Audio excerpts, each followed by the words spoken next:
Another way to the road? You know another way? Good. Come on in. Don't stand there. Look, you show me how to get out of here. I'll give you $1. $3. $3? Why, yeah, all right. Just say the first thing that pops into your mind. You sold me a crummy watch. I want my money back. You know what you can do with that watch? Stick it up your ass. Good. You smoke this, and be sure you get the smoke deep down into your lungs. I don't smoke. It's tobacco. It's one of the healthiest things for your body. Now go ahead. You need all the strength you can get. Now jump up in the air and put it in the basket, Chief. Jump up and dunk it in. Jump up in the air and stuff that son of a bitch in there. The whole world's gone crazy! Am I the only one around here who gives a shit about the rules? Market zero! You think I'm fucking around here, market zero? You hear that, Dad? You're gonna pay! He's a molester! He's a child molester! Might I suggest kidnapping the child of a celebrity? Referee, hit me, Chief! Hit me, baby! Put it in the basket, Chief! Put it in the basket!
Hey, it's the Ron and Fez show.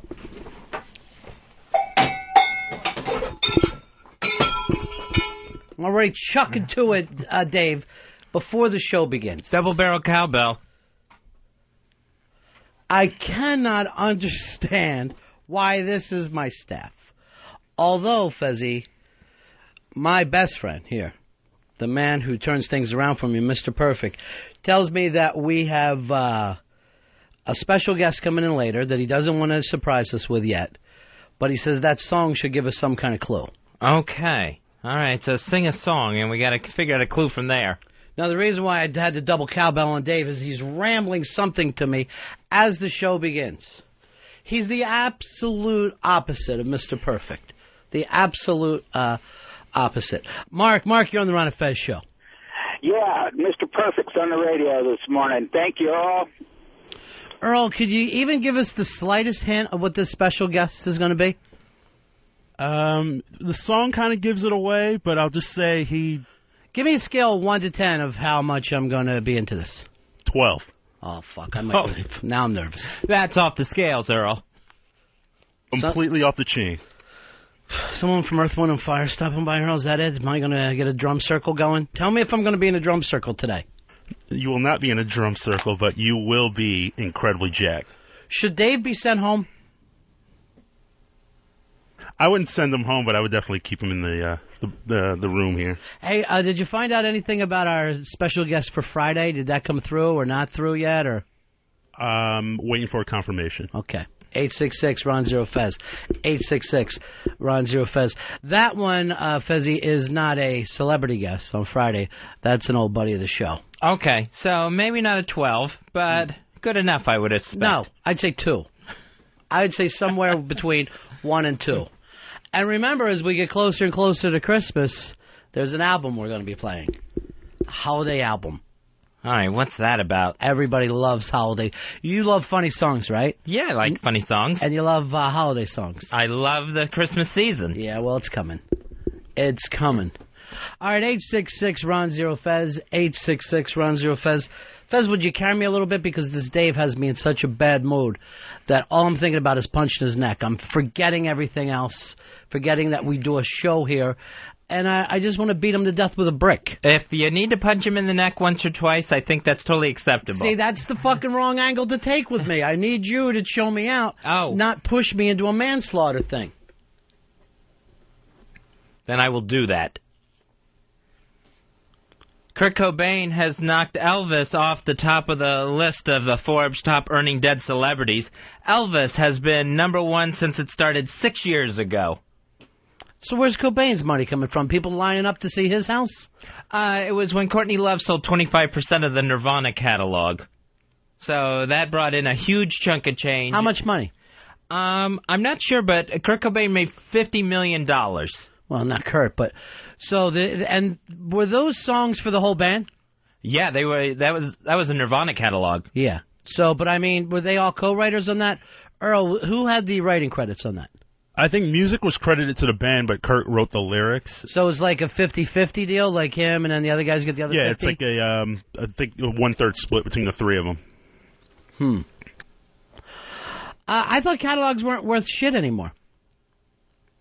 I don't know. This Nirvana one probably works out good because, there's songs that could be used in commercials now that I'm sure they'd love to use, like Smells Like Teen Spirit. The View's Elizabeth Hasselbeck is upset with producers over NBC's Law & Order Special Victims Unit for naming a rape and murder victim on the show Elizabeth Hasselbeck. Now, isn't that supposed to be an homage? Like you're supposed to go, oh, that's kind of cute? I guess it is, except that the character gets raped twice and then murdered. Now, was it supposed to be Elizabeth Hasselbeck? I mean, was she like a talk show host or? No, I mean, the character doesn't host a daytime talk show, but she does live in New York City and she's 30 years old. But still, that's, no one's going that doesn't know her think that that's her, right? Right, yeah, that's the end of the similarities there. But she got really upset that they're going to give people ideas. Or is that too much of ego? Because let's face it, honey, you're not fucking John Lennon. You don't have your own stalkers.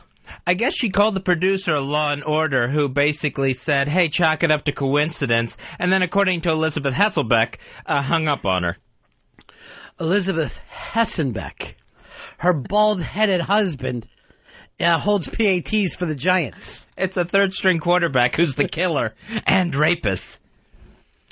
Elizabeth, chill the fuck out, please, for 5 seconds. I don't know how someone could be so cute as her and have zero sexuality. It's really wasted. She comes off very cold. She's very icy in all things. Like her pussy's fucking icy. That's what I would write a character. Her name is Elizabeth Hasselbeck, and her pussy's chilly. So she says, no, I don't even want to have Law and Order people on The View. Even the actors who had nothing to do with this. Who the fuck are you? You're not running that View. Babs Walters runs that deal. She says, I don't want to sit on the couch next to any of those people. She thinks this is a plot to get her. To have her raped twice and then murdered. Well, whoever rapes her is going to end up freezing his cock off. Oh, God, look at this up here. Here's Michael J. Fox, I guess trying to defend himself against Rush Limbaugh that he does have a disease. Yeah, the guy suffering from Parkinson's really shouldn't be in the defensive position in this. What exactly happened? Because I don't listen to Rush. Well, Michael J. Fox did a commercial for a candidate in Missouri who's in favor of stem cell research, which could cure Parkinson's if, the research develops. Yeah, maybe. Right. So Rush Limbaugh attacked Michael J. Fox for doing this commercial. In fact, here's what he was accusing him of. Yeah. Here's what he was accusing him of. We talked about a half hour ago of the commercial that's running for Claire McCaskill featuring Michael J. Fox and now what appears to be when he's off his meds. I stated when I saw the ad, was commenting to you about it, that he's either off his medication or acting. He is an actor, after all. I think this is exploitative in a way that it's unbecoming either Claire McCaskill or Michael J. Fox. All right, now a bunch of Jesus celebrities went and did a piece in the other way, right? Yeah, against stem cell research. All in Missouri. Right, yeah. Who were these celebs? This was like Jim Cassaville, who played Jesus in Passion of the Christ. All right, that's cheating. When you have Jesus backing you up, that's cheating. We have Christ to speak out against Michael J. Fox. I think that trumps the guy from Family Ties. Every fucking knuckle dragger at home. Jeez, I know I'm not going for that stem cell research. Look what Jesus says. They had a couple of ball players. They had Jeff Sopan from the Cardinals. They had Mike Sweeney from the Royals in there. Isn't Sopan supposed to be busy right now? He should be. Yeah, he's the Game 4 starter for tonight's World Series. He's starting now, right? Tonight? Yes, tonight at 8 o'clock. All right, you got to get the fucking cards back in. Forget about the stem cell research for 5 seconds. Start working on the strike zone. Kurt Warner is in this, former St. Louis quarterback. And Patricia Heaton from Everybody Loves Raymond. Oh, yeah. She's always ready to go. She's ready to be there for Jesus. You see her face in an ad, and it just reminds you it's almost time for Halloween. You don't like her, huh? I cannot stand Patricia Heaton. But you can't take away that there's something about her that's, oddly hot. Oh, I don't get that at all. It's the female thing? Just odd. Cliff, you're on Ron and Fez. Hey, Ron. Hey, Fax. I just want to know, Ronnie, you think you can take Michael J.? Michael J. Fox, I'm going to tell you the truth. If I was fighting him, it'd have to be a lucky punch. Because the guy is a 24-hour-a-day rope-a-doper. It's not going to be easy. Probably first I'd have to tackle him, kneel on his shoulders, and then punch him. And even then, it's not going to be easy. He's doing the head bob constantly. The what? The head bob.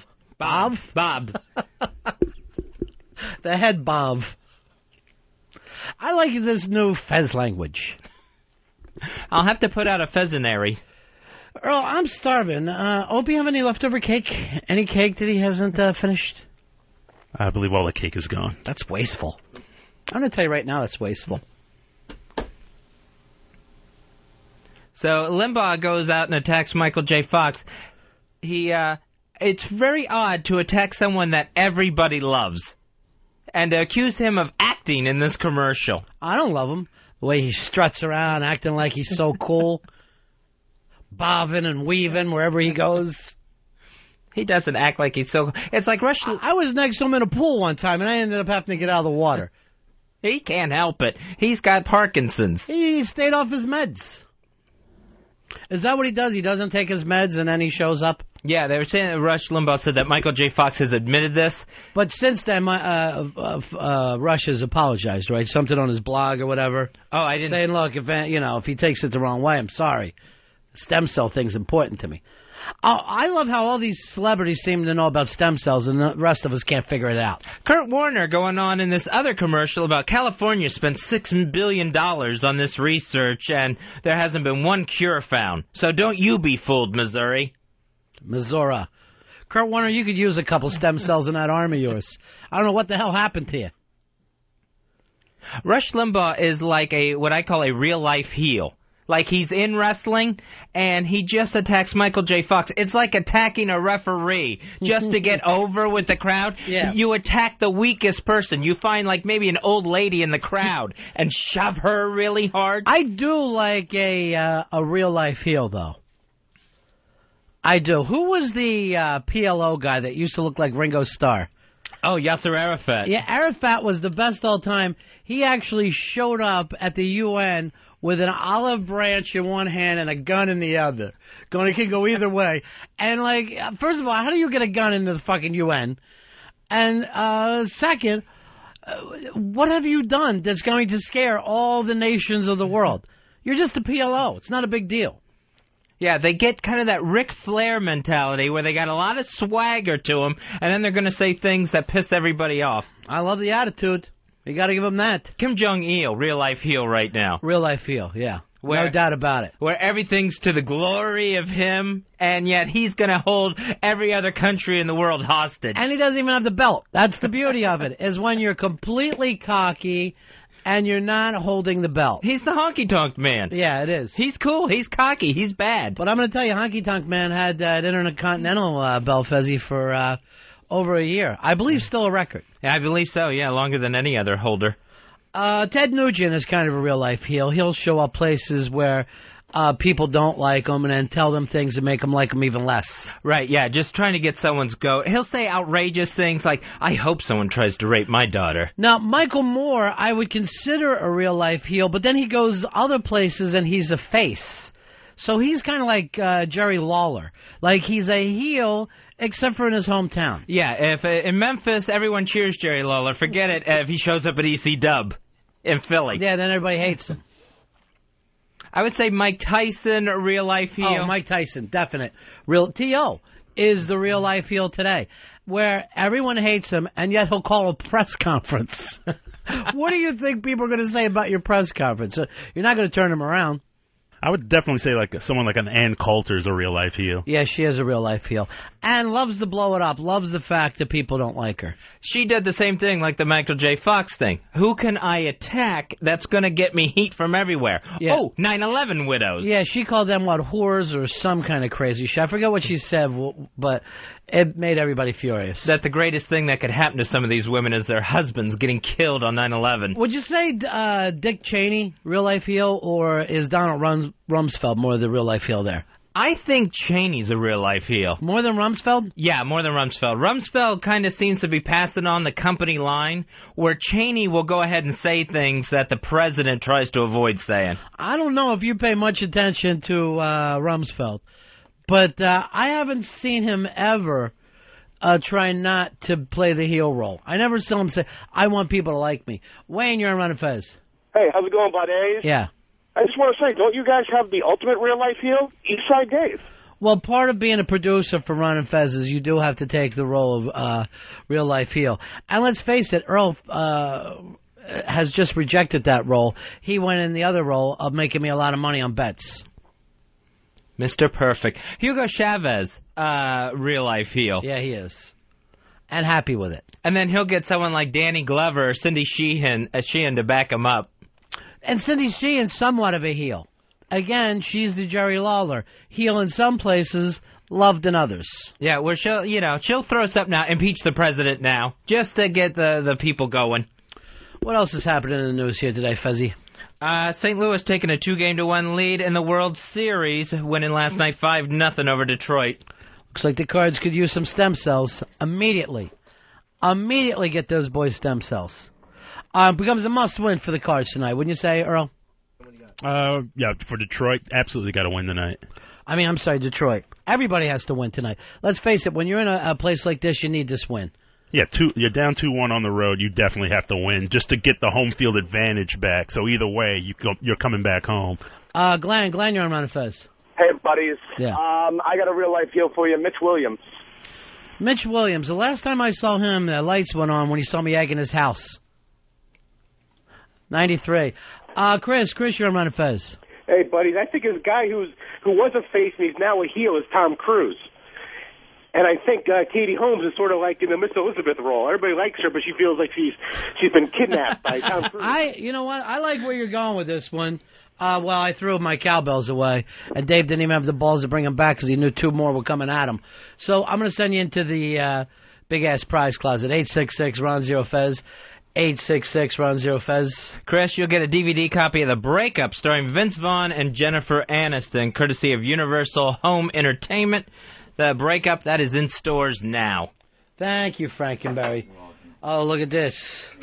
Yeah, I broke the whack bag once smashing it against them. That one didn't last long.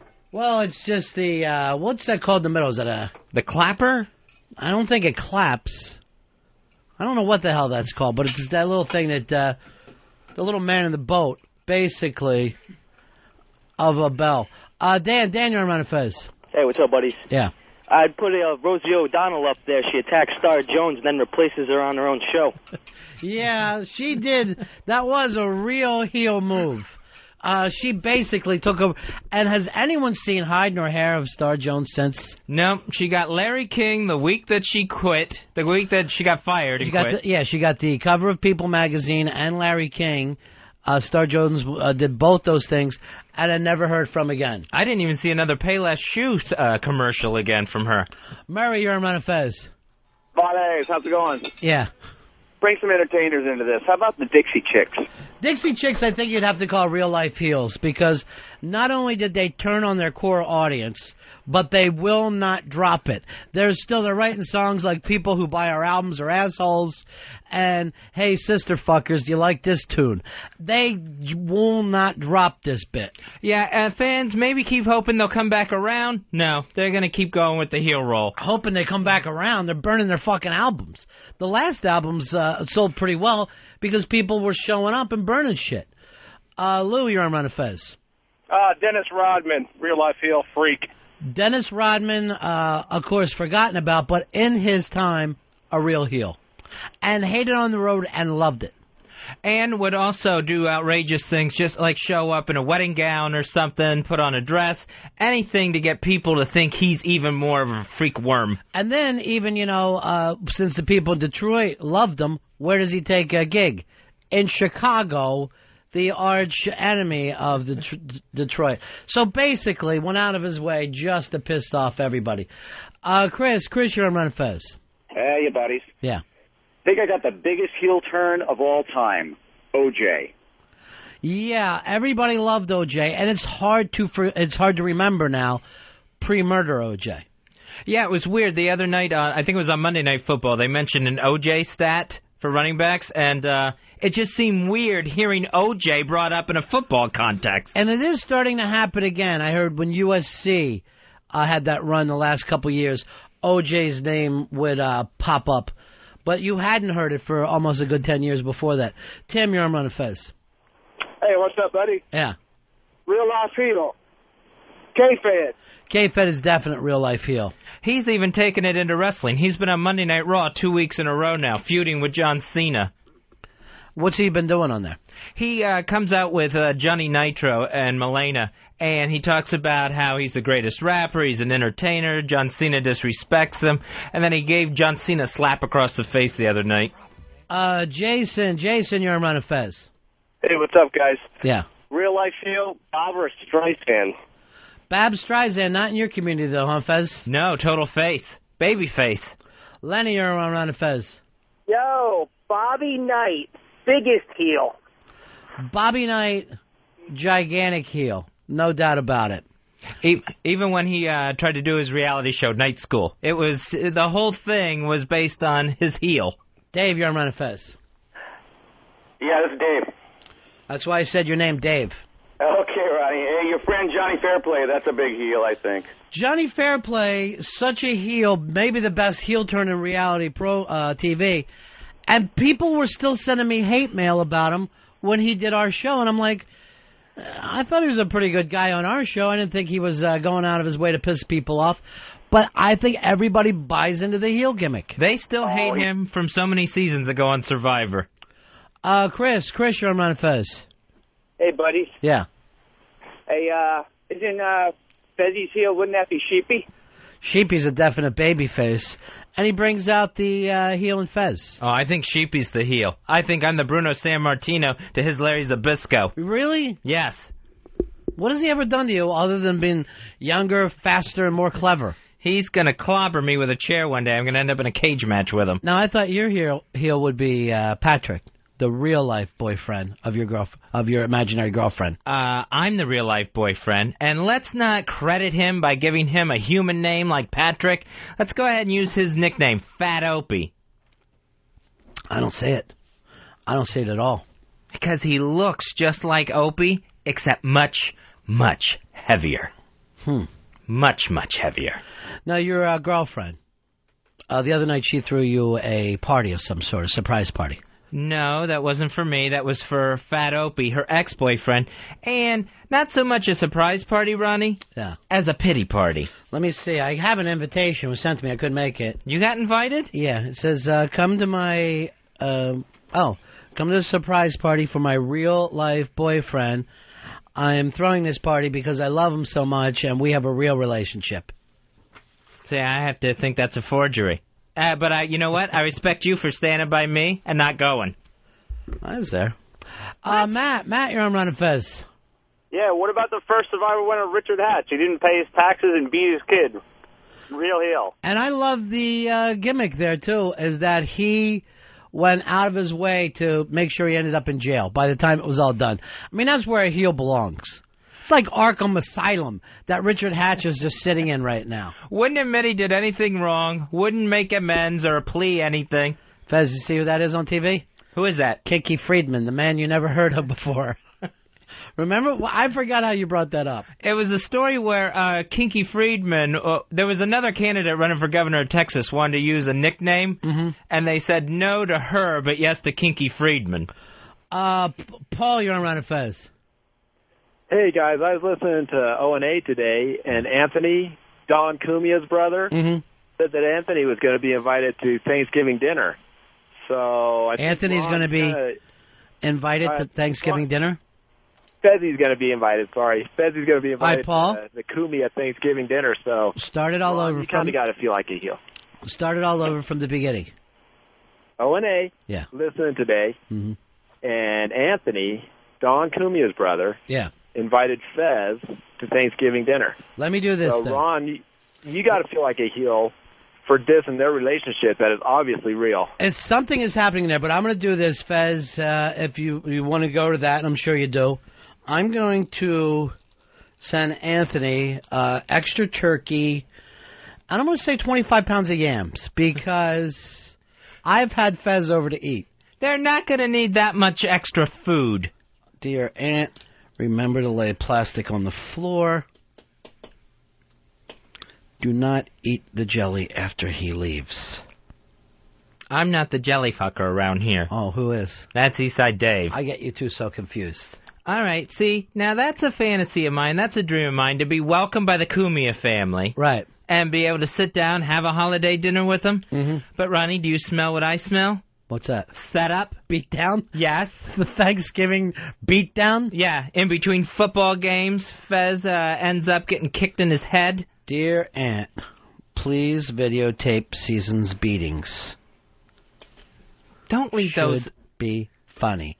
Fez is falling for the gag. Do not leave those notes for Anthony.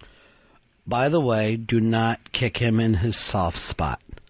It never, ever hardened. I don't know why. The doctor can't explain that. That's your little fontanelle. Yeah. For some reason, it just never came together. When you're born with a soft spot, when you're a baby, Fez, and that's why you have to be careful all the time, right? Totally, I have to be careful. I'm careful putting on headphones. Where exactly is it? It's right over here, kind of moved to the corner of my head. All right, let me just touch it, okay? Be careful, seriously. Be very, very gentle with it. There's like a thin membrane there. What is it? Membrane. Something wrong with your mouth? How's this? Ow! Be careful! Ow, man, I think you went in. There's a definite dent. There's an odor, too. Well, yeah, it's hard to keep those things clean. But fishy? It's like you got a vagina on the top of your head. I don't know. Ow, man. I'm going to have a headache the rest of the day. Let me put a toothpick in there with a little flag. No, don't. I'm not an hors d'oeuvre. Why don't you do this? It's very nice for Anthony to invite you to Thanksgiving. Oh, yeah. Yeah, nice. Do this favor for me. What? Take a gun. You know what I'm starting to think of this Thanksgiving dinner is going to be like when Sonny tried to cross the causeway. Yeah, I'm going to end up getting just riddled. Riddled with bullets. Something could happen to me. Do me a favor when you go there, because I'm sure it's going to be a lovely Thanksgiving. Right. Slow down on the eating. An extra little thing for me. Look at me. What? Dick stays inside the pants. Can you do that for me, big man? Well, yes, Dick will stay inside the pants. Because you have a thing sometimes when you sit down. You like to take it out. Well, it's after I've had a big meal. So aren't you going to miss that little frozen turkey dinner that you have sitting in that dank apartment on Retard Island? I enjoy Swansons. They're not that bad. You may think they are. Well, this is going to be an exciting year for you. I don't know if I can go to this thing. It's a trap. I mean, I'm going to walk right into a trap here. Hey, Brent. Brent, you're on Ron and Fez. I want to know if Fez is going to send Anthony a centerpiece for Thanksgiving dinner. Why don't you just send him that hairpiece that you wear, Fez? That's the cover of the font now. If I go, I will, of course, send a lovely Thanksgiving holiday centerpiece. It's what I always do. Probably a nice cornucopia. Fucking starving. We got any corn? We're out of corn, unfortunately. What you got? Cornucopia made out of corn? I don't think so. Well, that's a crazy name, then. I'd sue those people. Maybe they put a cob of corn in a cornucopia. Fucking starving for one. I know there's a pumpkin in there. We ain't pumpkins, Earl? Or pumpkin pie? All carved up. What happened to that pie Dr. Steve was sending us? UPS ruined the pie, so he had to reorder it. What kind was it? It was like pecan, I believe. What happened? Did someone step on it when it got here? By the way, Dr. Steve sent me some lovely presents yesterday. Earl, what exactly did he send me? He sent some comic books, Ex Machina, the First 100 Days by Brian Vaughan. Yeah. And Brian Vaughan, Tony Harris, and Tom Feister. Well, none of the... I only care about Brian. The other people don't come on. And then he sent me another one, too, right? Something else Brian did. I don't have it in front of me, unfortunately. But should be. You're the producer of the show.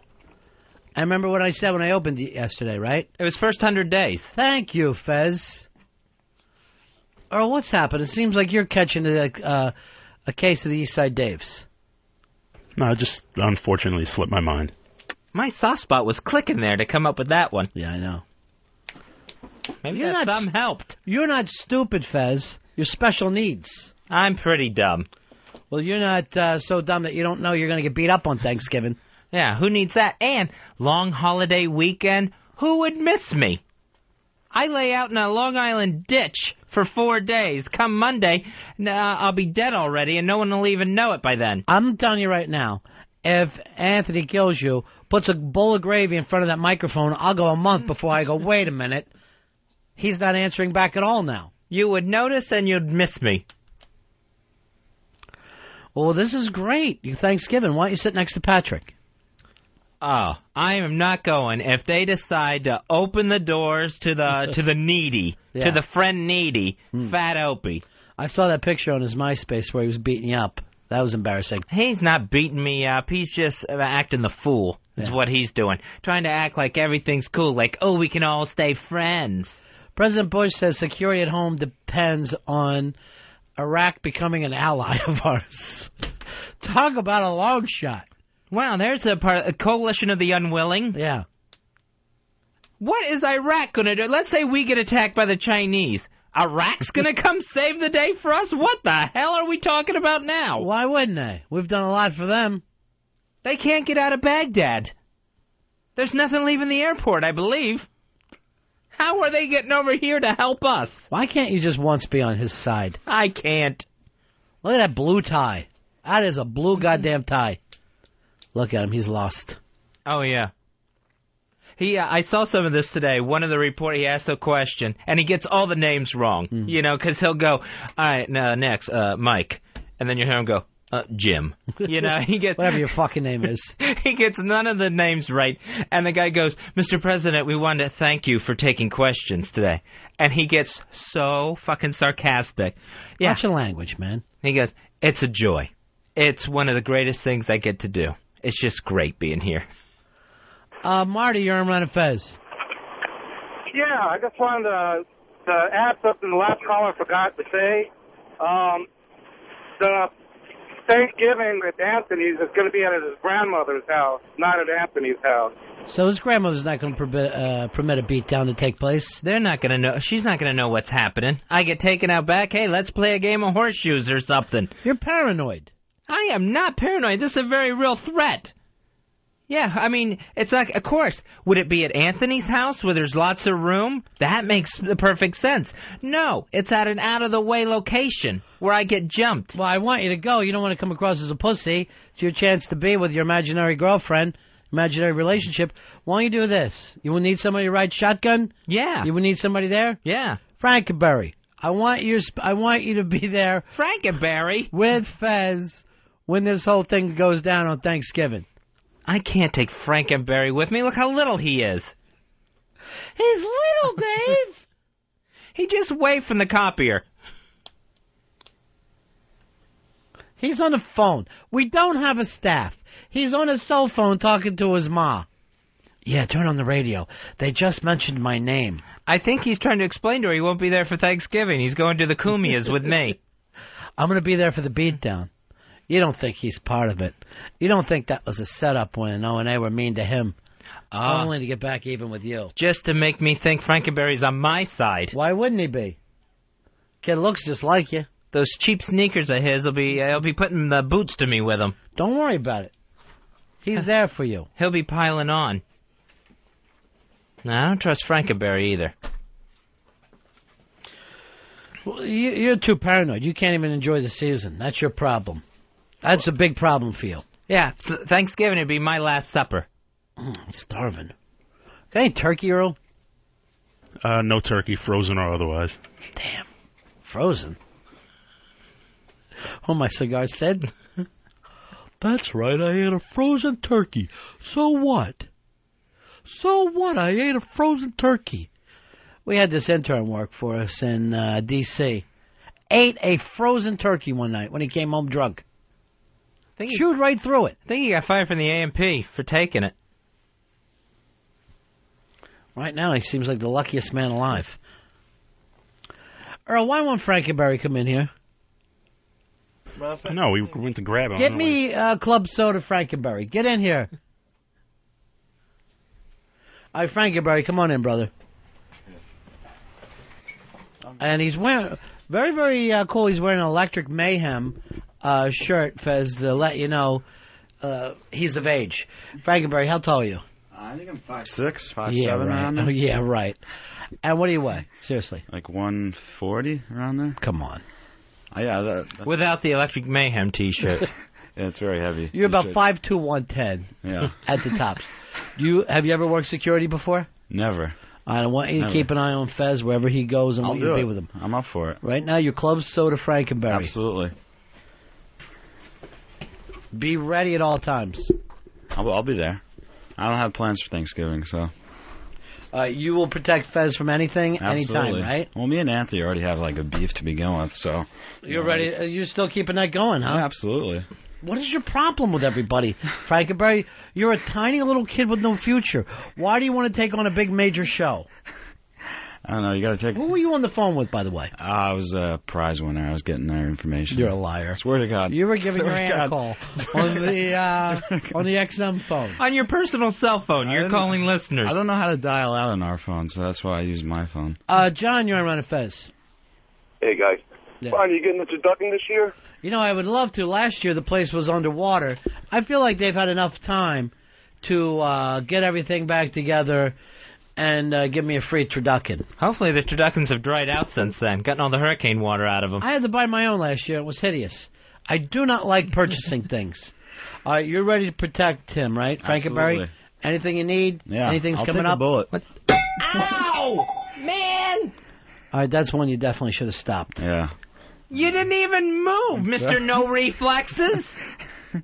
It's across the console. Yeah, that's true. You couldn't leap? No. Next time I will. I was reading some stuff online. They don't like the new whack bag thing because it pre-sells. You can hear when I pick it up because it's got this little clit inside of it that rings.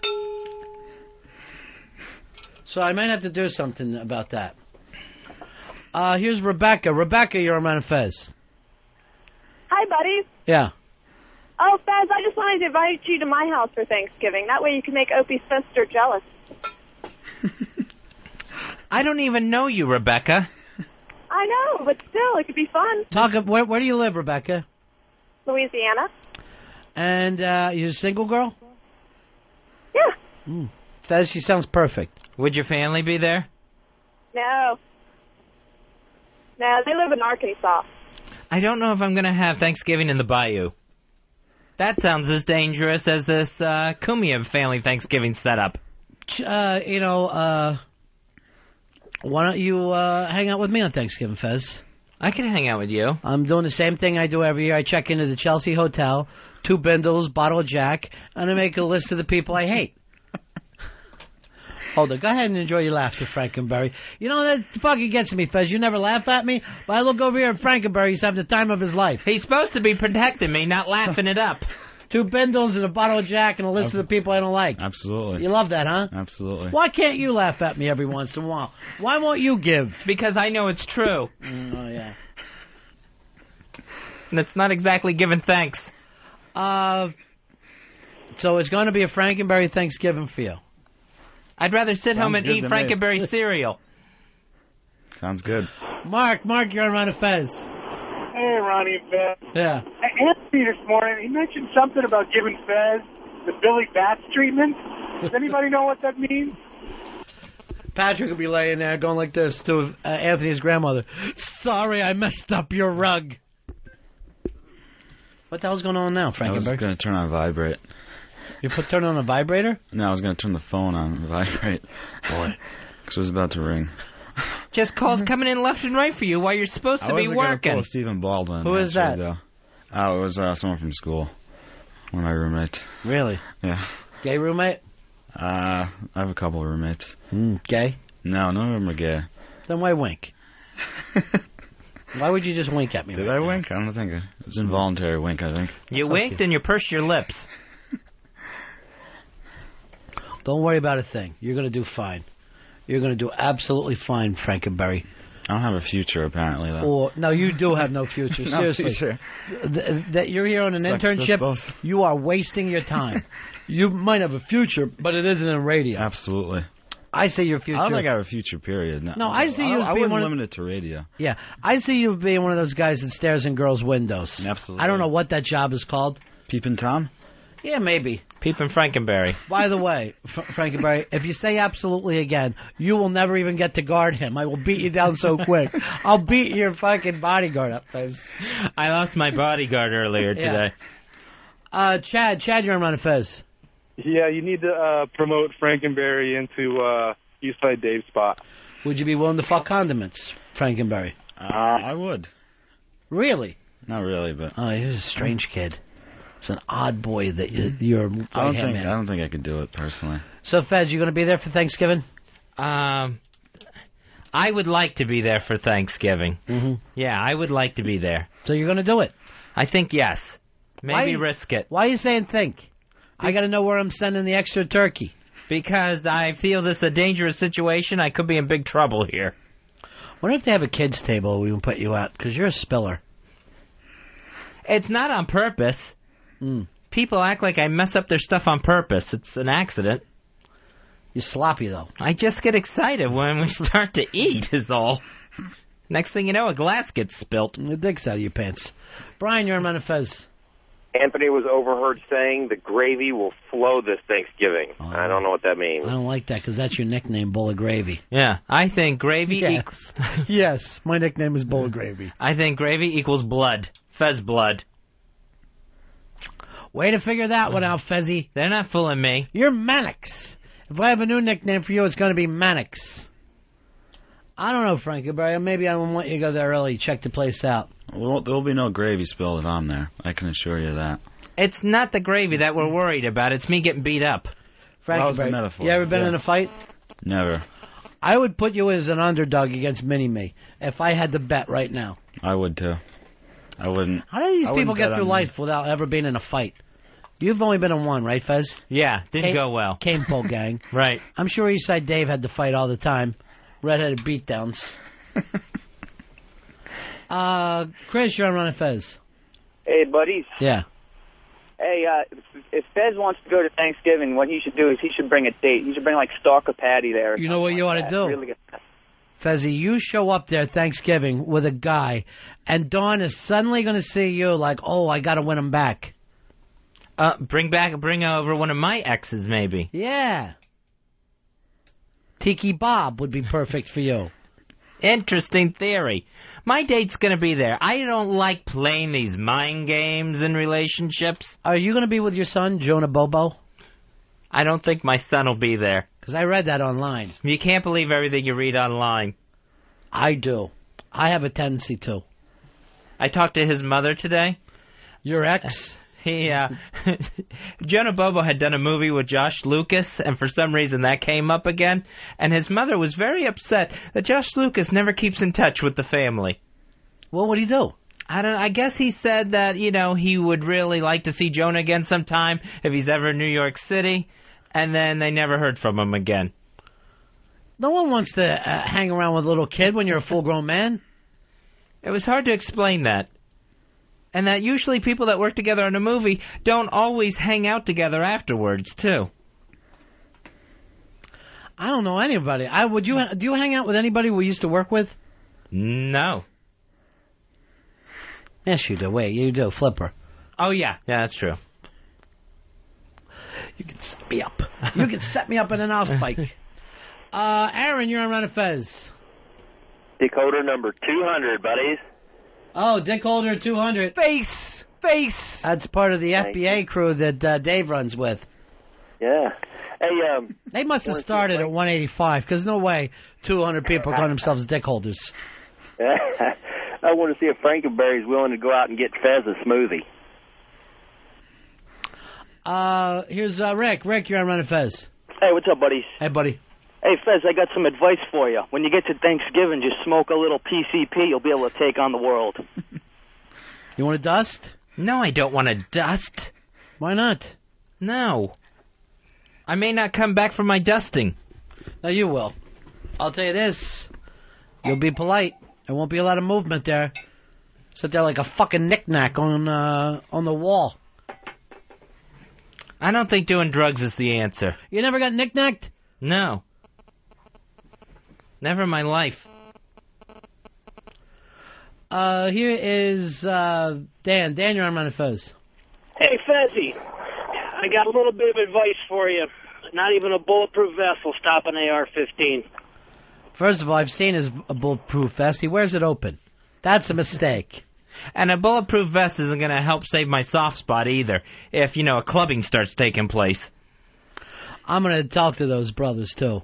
And I'm going to say if they do club you and stab you, don't put you in the trunk before you know you're dead. You'll start kicking, and that'll be frightening. That'll scare the hell out of me. I don't want to get clubbed or stabbed to begin with, but to be clubbed, stabbed, and alive in a trunk? Why would they do this? To keep me away from their sister. And why would that be? They don't want me dating her, I guess, because I don't fit the standards. I'm not Catholic. I'm not Italian. You're not straight. It's very, very difficult for... Go ahead, Frankie, right in the mic. Laugh. Enjoy yourself. I might have this kid with me at all times. Good sense of humor. You can have him. He's not doing very well as a bodyguard. I think he's doing great. I'm training. I'll be ready for Thanksgiving. I think you need a tougher shirt. Something that doesn't have Muppets on it. I got it in Disney World. I wouldn't mind if Johnny got you a job working security for the Yankees. I go to school in the Bronx. There'll be a couple of subway stops. Bogey Down? Yeah. The BX? Jeff, you're on Ron and Fez. Hey, buddies. Yeah. Hey, guys. Fez needs to take Earl to Thanksgiving because there's only one thing that Italian families hate worse than people like Fez. All right, hold on. 866-RON-0-FEZ, 866-RON-0-FEZ. Why don't we do this? You take Earl with you, but you put him in a blonde wig and lipstick, like when Bugs Bunny would get dressed up like a beautiful woman. Black girl. Do me a favor, don't step on this kid's laughter. Go ahead, laugh away, Frankenberry. Enjoy yourself. Let it out. Let it out. Well, this is exciting. This is the first year ever you've got plans for Thanksgiving. Yeah, I mean, that's nice, if it is, in fact, real plans. If it's not just some sort of fake joke, here's an address to show up at, and either I get jumped or just the opposite, and they're all somewhere else. Why are you so paranoid? I have every reason to be paranoid. People are trying to stop this relationship. You were a person that you didn't like the family you grew up in. No. You were not comfortable there. Never. Now you see a loving family. They have so much fun together. Right, a happy family. You're willing to fake being straight to get into that family. That would mean a lot to me if I was them. It sounds nice. The way you put it, it all sounds nice. Everybody at Thanksgiving should take in a waterhead. I think it's fantastic. I'm not a waterhead. The skull just didn't solidify. Well, too much water in there. Sometimes I think that David Blaine could get inside your head and just feel totally comfortable. My head is not a water sphere. The bubble of death or whatever that David Blaine thing was called. Here's Gary. Gary, you're on Ron and Fez. Go ahead, Gary. Oh, yeah. How's it going, boys? Yeah. Hey, Fezzy, you can take Frankenberry and have him tape it all so you got proof that you made it. You got to beat down proof. That's exactly what Frankenberry would do. Instead of protecting me, he'd just hold the video camera for everyone. Then I'll sell it to bum fights. It'll just look like a homeless guy's getting his ass beat on Thanksgiving. Much better dress bum fight. Jake, you're on Ron and Fez. Hey, buddies. Yeah. Dick holder number 9,000 here. Face. All right, appreciate that. Yeah, maybe Fez should go as an alternate personality. Maybe do a Fezatorial, win him over, you know? What do you think, Fez? I don't know if that's going to help. You know, once people don't like you, it's hard to win people back over. By the way, you know who got to Dawn and tried to ruin things for you? Who's that? Winnie Cooper. Really? Yeah. What's her problem? I don't know, but I talked to her online yesterday, and she was at that party for Patrick that everybody loves so much, and said she tried to come up for all the reasons why this thing was could go wrong. Every reason that could go wrong. What a maniac. You know, I've never stepped in and interfered with any of the hundreds and thousands of her relationships. I'd like to talk to her on the phone if we could. I seriously would. I think Fez is due an apology. I really am. And then she was supposed to come into the show and faked being sick. I think because she's afraid to see you face to face. She's supposed to be my friend. Supposed. Russ, you're on Ron and Fez. Hey, Fezzy, take Elfish with you and feed him a bottle of Jack before you go in the house. What if you do this? You take Elfish, but you give him a blonde wig and then you put on a red lipstick like Bugs Bunny. Shh, please. When Frankenberry's enjoying some laughter. Now he's done. He's just a giggler, Fez. That would be redundant to do that with Elfish. I haven't talked to Elfish in a while. I don't know how he's doing. Last I heard, they had locked him up for a while, and I don't know what the hell's going on with him. You got to get down there, Fez. You got to get home, back to Northern Virginia. That is not my home. You going down for KOP's big party at the Cinema Arts this weekend? No, I'm not going to make that. What are these horror movies? What's that called that KOP's throwing? That's the Horror Fest. And that's being done in Cinema Arts in Fairfax? Exactly. If you go to that, Fez, this weekend, it should be a lot of fun for you. All right, here's your new nemesis, Winnie Cooper. Oh, hello, Winnie. Hello. You want to apologize to Fez now? Well, I didn't try to break the whole thing up. I was just making sure that, the girl is okay after being dragged unwittingly into this craziness. Oh, my God. That's exactly what she said. Where do you get off Winnie Cooper? I'm sorry. I just wanted to, it seems like you're in a very stressful relationship, so I was just checking to make sure she was doing okay. What business is it of yours? No business. She's got no business. This is Fez's first shot at happiness. And here comes Winnie Cooper. Oh, you almost called her Pooper like we're in third grade. To poop all over it. Coop all over it. I don't think I ruined anything. She seemed deeply in love with you, Fez. But you attempted, and you were talking behind Fez's back. Yeah, there wasn't even any sort of Fez. You want me to talk to her for you? None of that. Which I don't need anyway. Well, that's what girlfriends do, though. They talk about their relationships. They don't check in with a guy. Why did you say drug into a bit? Well, it seems that she maybe wasn't aware that he was going to make the big announcement. Let's put it that way. Oh, my God. Do you believe this, Fez? Wow. Get her she doesn't even need a couple of drinks. Just vicious venom. She's ready to spew at any moment. I didn't try to break it up. I'm happy that it's happening. You hate anyone else being happy. Well, that's true. By the way, there was some talk about Winnie Cooper dancing too closely with a Master Poe at that point. What's too closely? What I would call the grind, or where the nuns used to tell us at the dances, leave a little space for the Holy Spirit, little room for the Holy Spirit, and they would try to separate our crotches. Well, I don't know about that. I know Master Poe was busy with a lot of women that night. I just danced with him for like 2 minutes out of that time. Oh, my God. So, but Fez, I really am a big supporter. I wasn't trying to break it up. I was just checking in on her. That's so bull. That is absolute bull. I expect a full apology right now, Winnie Cooper. I haven't done anything wrong. How can I apologize? You never cut me any slack. Oh, now she's mocking you with the time that you cried. Which was a rough time in my life, and of course, she uses my weakest moments against me. Your weakest moments is every day of your life, you poor bastard. Like a true supervillain. Oh, look at this. Tomcat, we'll be having a Scientology ceremony. Not Catholic, the way the parents want it. They can't be thrilled about this. It'll be interesting to see if the Holmeses make it to Italy. I'm sure the dad's holding a big bag of money and is all happy with the whole deal. Tom said, look, I know we're not going to go Catholic. Here's $8 million to shut your pie hole. All right, Wendy, so you're not going to apologize to Fez? I'm sorry, Fez. I really am. I didn't mean to cause a rift. I was hoping to help things.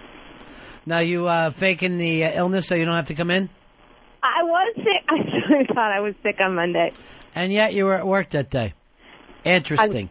You knew what was going to happen. You knew if you came in here, someone would let me know what you were doing at this party. I was holding it. I was holding it so I could throw it out there, Fez. You knew you did something wrong. That's why you were dodging me. I was a little bit. It was a big party, and you weren't there, and I felt weird, and sorry. I am sorry. Holy shit. Did you see who Earl just walked in here with? I just looked, and now I can't look again. Oh, my God. Clyde the Glide.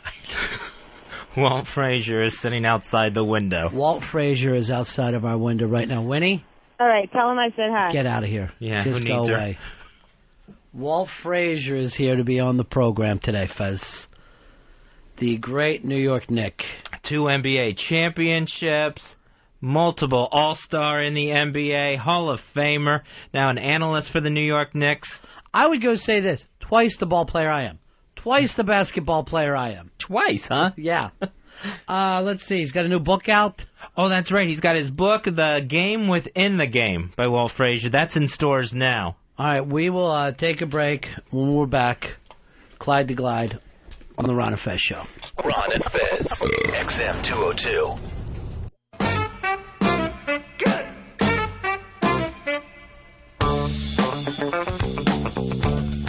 Back with the Ron and Fez Show. Coming in the studio right now, NBA Hall of Famer Walt Clyde Frazier. His new book is The Game Within the Game, and that is in stores now. Great to meet you, sir. Welcome to the show. All right, thank you, guys. How you doing, Walt? Okay. Congratulations on the new book. What is the game within the game? How do you describe Game within the game is only the players know, so you guys know nothing about We that. know nothing at all. This is something that a real player will know. Right, and we epitomize that. If you remember the teams of the 70s that I played on with Bradley, DeBusschere, Reed, Barnett, we had that ESP, seemingly like one guy could read the other guy's mind at any time when we went backdoor, when I tried to make different steals. So that's essentially game in the game. You're setting up the opposition to exploit them, whether it be on the offense or the defense. So this is something that you can't even work on it. You can't plan it. It's just when you have the right chemistry, the right guys together, and everybody playing full out. And it's a culmination of your experiences in sports. Or even life. I mean, you can transcend the game and the game into anything else as well. Because anyone that's successful has mastered the nuances of the game within the game. Like you guys are broadcasters, so you've found it. You've known how to communicate or whatever it is to get it. I can't tell you how bad we are together. There's never been a team with less chemistry ever. But, you know, the one thing to watch that game, it's such a fast game. But I guess you see it on a whole different level. You can kind of slow the game down a little bit in your mind, right, with your eye. Yeah, because I know what the point guard should be thinking. I know what the forwards are doing, what the centers are doing, you know, having been there, done that.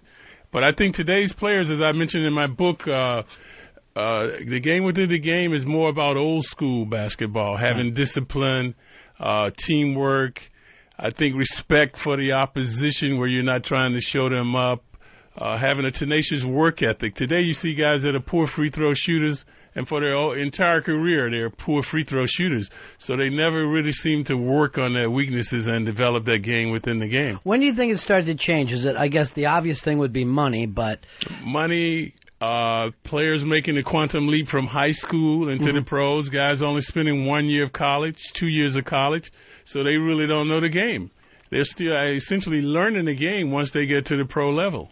And the NBA game, it's different from college, it's different from high school, different from the street game. And I noticed there seems to be these tapes going around of the street ball type thing. Have you seen any of that where it's real flashy, but none of these guys can make it to the NBA? Right. Street ball today is just the coming of the Globetrotters. Right. That's today's Globetrotters. That's essentially what it is. So it's not the real game, and kids, they're kind of learning from that. It's actually been devastating because kids see these guys and they're trying to dribble like these guys and emulate what these guys are doing, and that's not real. It's not reality. What do you think ESPN fits into this? Because not just for the game of basketball, because the highlights are just the dunks with ESPN, but, you know, you're only going to see the home run shot for baseball. You're going to see the touchdown and the funny dance. And it seems like the flashier guys are the guys that get noticed on ESPN no matter what the score is. Right. And I'm so sick of T.O., man. I don't know what to do, man. Get rid of this guy already. You see, so they embellish the guys that are controversial today. Whereas when I played, your character was sometimes more important than your jump shot. So you're right. ESPN has been one of the culprits, actually, because they made it entertainment. Right. So a lot of kids today, like, they go out and say, well, we're going out to have fun. I used to say we're going out to win, man. That's what fun is about, winning the game. Right. Not going out and making a spectacular dunk that brought the house down.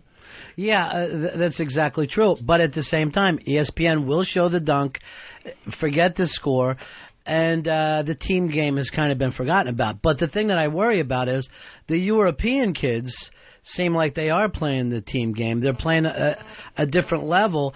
And I, for one, am shocked to see how well some of these guys are doing as they come into the NBA. I never would have predicted this year's game. Not only that, look how poorly we're doing in international play. Yeah. Because of what you're alluding to, one of the most glaring weaknesses of the game today is the poor shooting of today's players. We just embellish why, because they are either dunking the ball or they're shooting the three-point shot. So the mid-range jumper, the little 10 to 15-foot shot, is rarely used. But that's what the European players thrive on. That's what why they've been so successful against us in international play. And the whole point of the game used to be to work the ball in to get that shot. That was the shot that you were looking for, old school basketball, right? Yeah, now guys run. They have that shot and they're running behind the arc to take a three-point shot. Walt Frazier in here with us, literally a legend in the sport of basketball. Brand new book is out now. That's in stores now. The Game Within the Game by Walt Frazier. Now, Walt, you came to New York, 68 was when you showed up in New York City? 67, 68 season, yeah. Yeah. And within the next... 1967. Yeah. Oh, okay. Within a couple of years, you all but owned the town. I don't think people realize what a basketball town New York City is now. And Fez just saw you walking down the street a few days ago, I guess, a couple of weeks ago. He brought it up to me and said you were stopping traffic. People were hanging out of cars, waving to you. I saw you on 6th Avenue, I think near Rockefeller Center. Right. And people were waving to you. They were honking. Everyone you passed immediately recognized you and wanted to shake your hand and say hi. I know, and I'm flabbergasted when that happens because, I haven't played in 25 years. So for people to react that way, it's kept me very humble, that's for sure. I would wonder how you pull that up, because this is a town Robert De Niro can walk down the street. You'll see the biggest stars in the world. As a matter of fact, there's a book called Everybody Comes to Elaine's, which is about a restaurant on the Upper East Side where a lot of celebrities eat all the time, and people eat in a way that they don't notice who's there. Like, you kind of look out of your corner of your eye. And the author of the book said the only time happened, Walt Frazier walked into the place filled with celebrities. They said you could have heard a pin drop. Everybody watched him walk in, sit down, and you've had that kind of fame now for, like you said, it's been 35 years, I guess, altogether, just about now. Right, but see, I'm oblivious to it. When I was playing, I was always looking to see who was looking at me. Yeah. When I was Clyde. But now, like I said, I walk somewhere, I'm oblivious to that. I'm just trying to get where I'm going. Right. And all of a sudden, people just start yelling, "Hey, Clyde, hey, Clyde," stishing and swishing, shaking and baking, some of my rhymes that I use. And it was you and Joe Namath, I guess, were the two big stars in early 70s, late 60s, New York City. Did you ever have a chance to hang out with him when you both were running Yeah, man, down? Joe is so down to earth, man. Yeah, he's such a good guy. Roger Bear was another guy with hockey. That's right. Seaver. So all these guys are old school, man. If you ever walk up to them right now, you can just talk to them just like you're talking to me. Nobody was on an ego trip in those days. Yeah, but you say that. I'm going to tell you what. I'm right now. I'm almost ready to run out of here. I'm ready to pick up the phone right now and call guys I grew up with. On 6th Avenue, I wasn't one of the people that had the nerve to say hi to Clyde. You just goes, there he goes. I thought you looked familiar and didn't pay me for that autograph that I gave you. Yeah. And you were a gentleman to everyone. It's a brand new book that he has talking about some of his experiences and then also how the game is played today. The Game Within the Game by Walt Frazier. That is in stores now. When you're on the road watching young players, is there people that you watch now that you're saying, yeah, they could have played old school, or I would love to be at my prime and just see how I match up against some of these guys? Yeah, the superstar players could play in any era. Yeah. Jason Kidd, Carter, those guys, Ewing when he was there. Now you look at Wade, you look at Carmelo Anthony, you look at James, these type of players, Ben Wallace. But most of those guys are protected, almost their job is to carry that team. You know what I mean? Like, when you watch the 76ers, it's now it's a one-player team. You know why? You have a dearth of talent today. Most teams now are either two superstars or three superstars, and other guys are role players. Right. So it's rare to have a team like the Pistons. They had no superstars, but they had 5 bona fide players. Or the Spurs. Or you look at Dallas now. You look at the Heat. So the elite teams, Phoenix, they all don't really have the dynamic superstars, but they've got 4 or 5 bona fide players on the team. Is it rough for you watching the Knicks now? Do you think to yourself, well, I wish there was something we could do? Because the city would love to have a winner again. And every year, everybody looks to it, and it becomes a disappointment. Well, that's true. Last year was really embarrassing. Yeah. But I think this year there will be improvement, and most people say they have to improve. Right. But I think more than that, I think Isaiah, it's a smooth transition because it's not like Isaiah's a new coach. I mean, he recruited these guys. This is the guys that he wanted as the general manager, so now he has them as a coach. They respect him. So I think he's going to get the best out of these players. What kind of improvement do you expect this year, though? They must improve defensively. Yeah. They led the league in turnovers. They also led the league in personal fouls. They were last in block shots. So these are very glaring areas that they must improve if they're going to, turn it around. Are you still in a position now where you can watch somebody walk on the court, though, that you've never met before and know whether they're a player or not? I'm sure that you, have had that kind of sixth sense about that, though. Yeah, sports is like life. Like they say, a man reveals his character in many ways. Uh-huh. So when a guy walks on the court, I can tell a lot about him the way he warms up. Like the next time you see guys shooting on the court, right, if they're getting ready to shoot and a basketball carrying by them and they continue to shoot, like that's not my ball, then they're a very selfish type of player.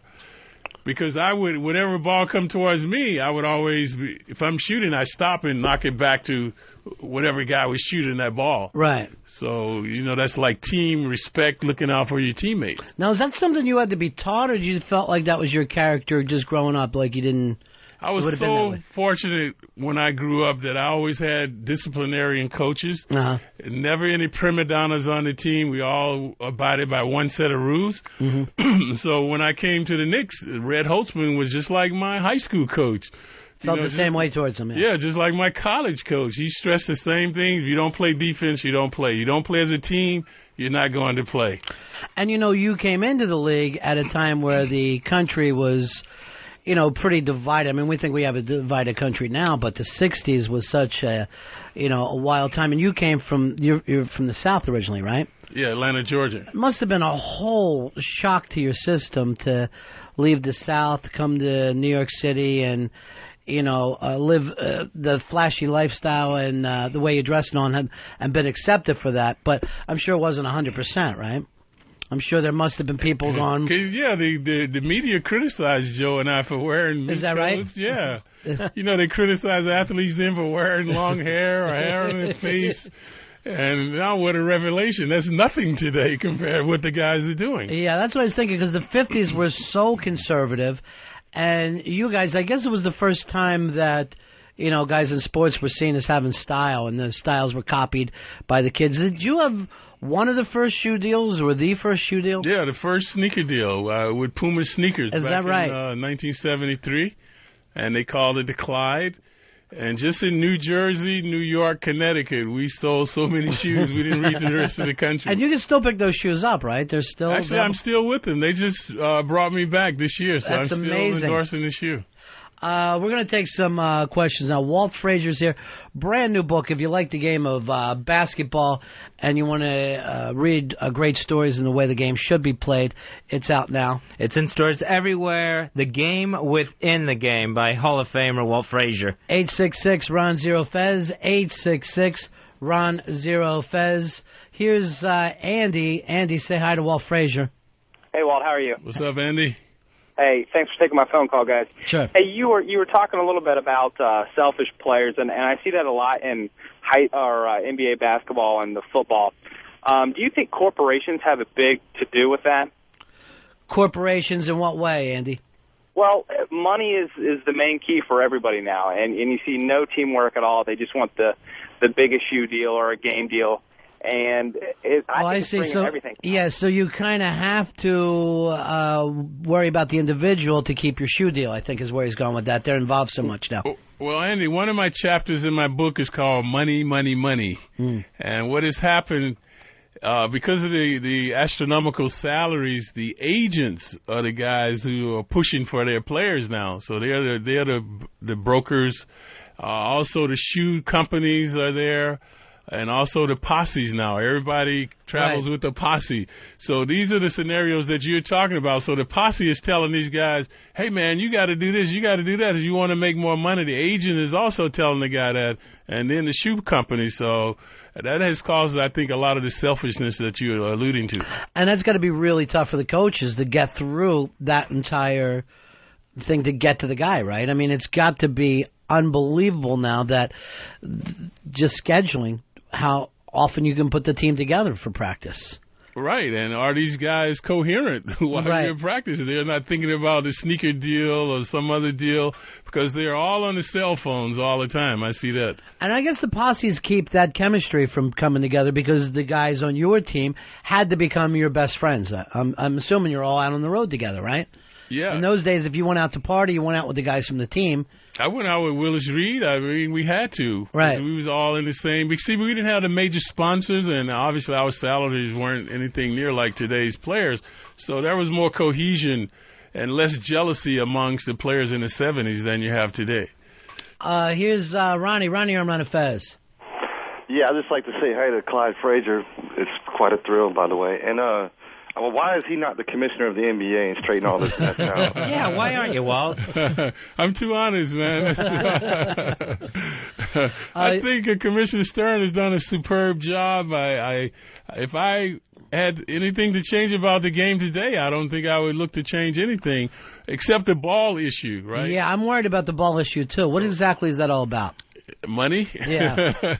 But you would think that if you're going to change the ball, who would you go to first? The players. They're the ones that's playing with the ball. So I didn't really like that he would change the ball, and the players, of course, are complaining about it now. So that has yet to be resolved. Have you had a chance to shoot with the ball to see what it feels like? Does it feel different to you? Ironically, last night at a game, and I was not thinking about anything about the ball. A ball caromed out to me, and I just threw it back.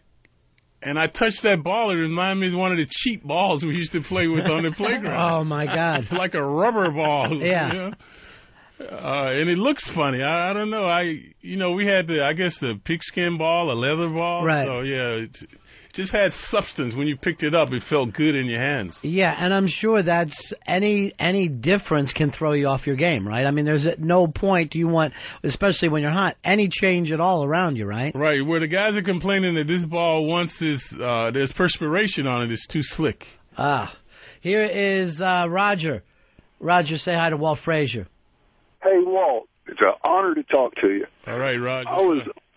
I was one of your big fans back when you were a Saluki. Oh, you go all the way back.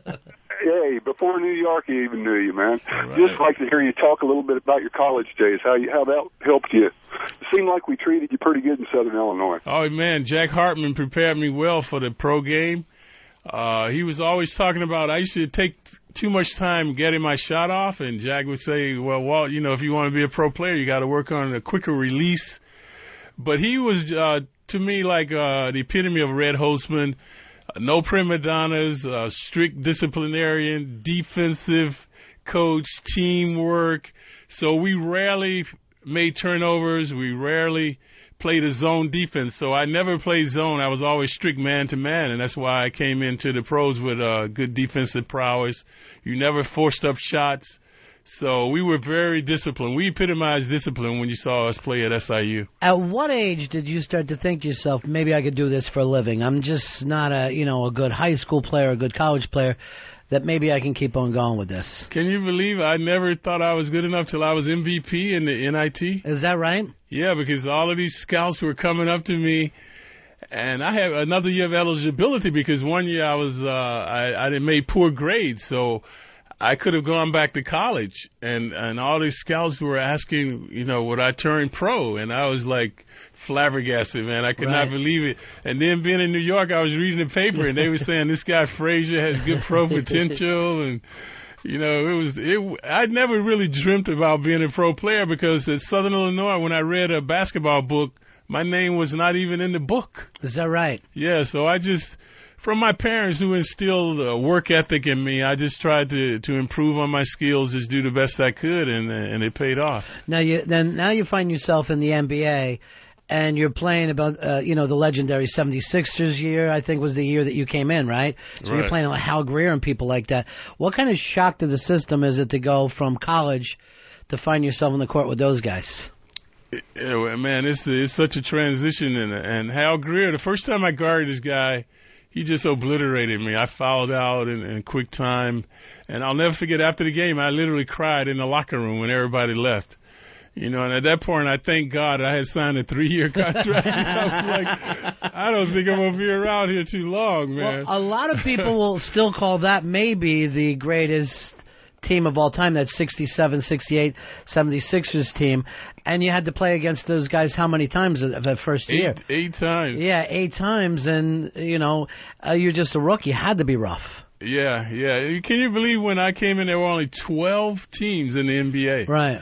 So that's hard to believe today. There are 30 teams. Do you think that's a problem, too? I mean, you're saying that there's not enough talent to go around. I mean, right. 20 extra teams. Which is astounding, you know, because basketball now is a global game. Right. So when I played in the 70s, everybody was from the USA. Mm-hmm. So now we have so many foreign players. But now it's like tennis. You have the whole world in order to supply 30 teams, and there are not enough players. It's really baffling because in the NBA today, you have 3 or 4 teams that are not competitive every night.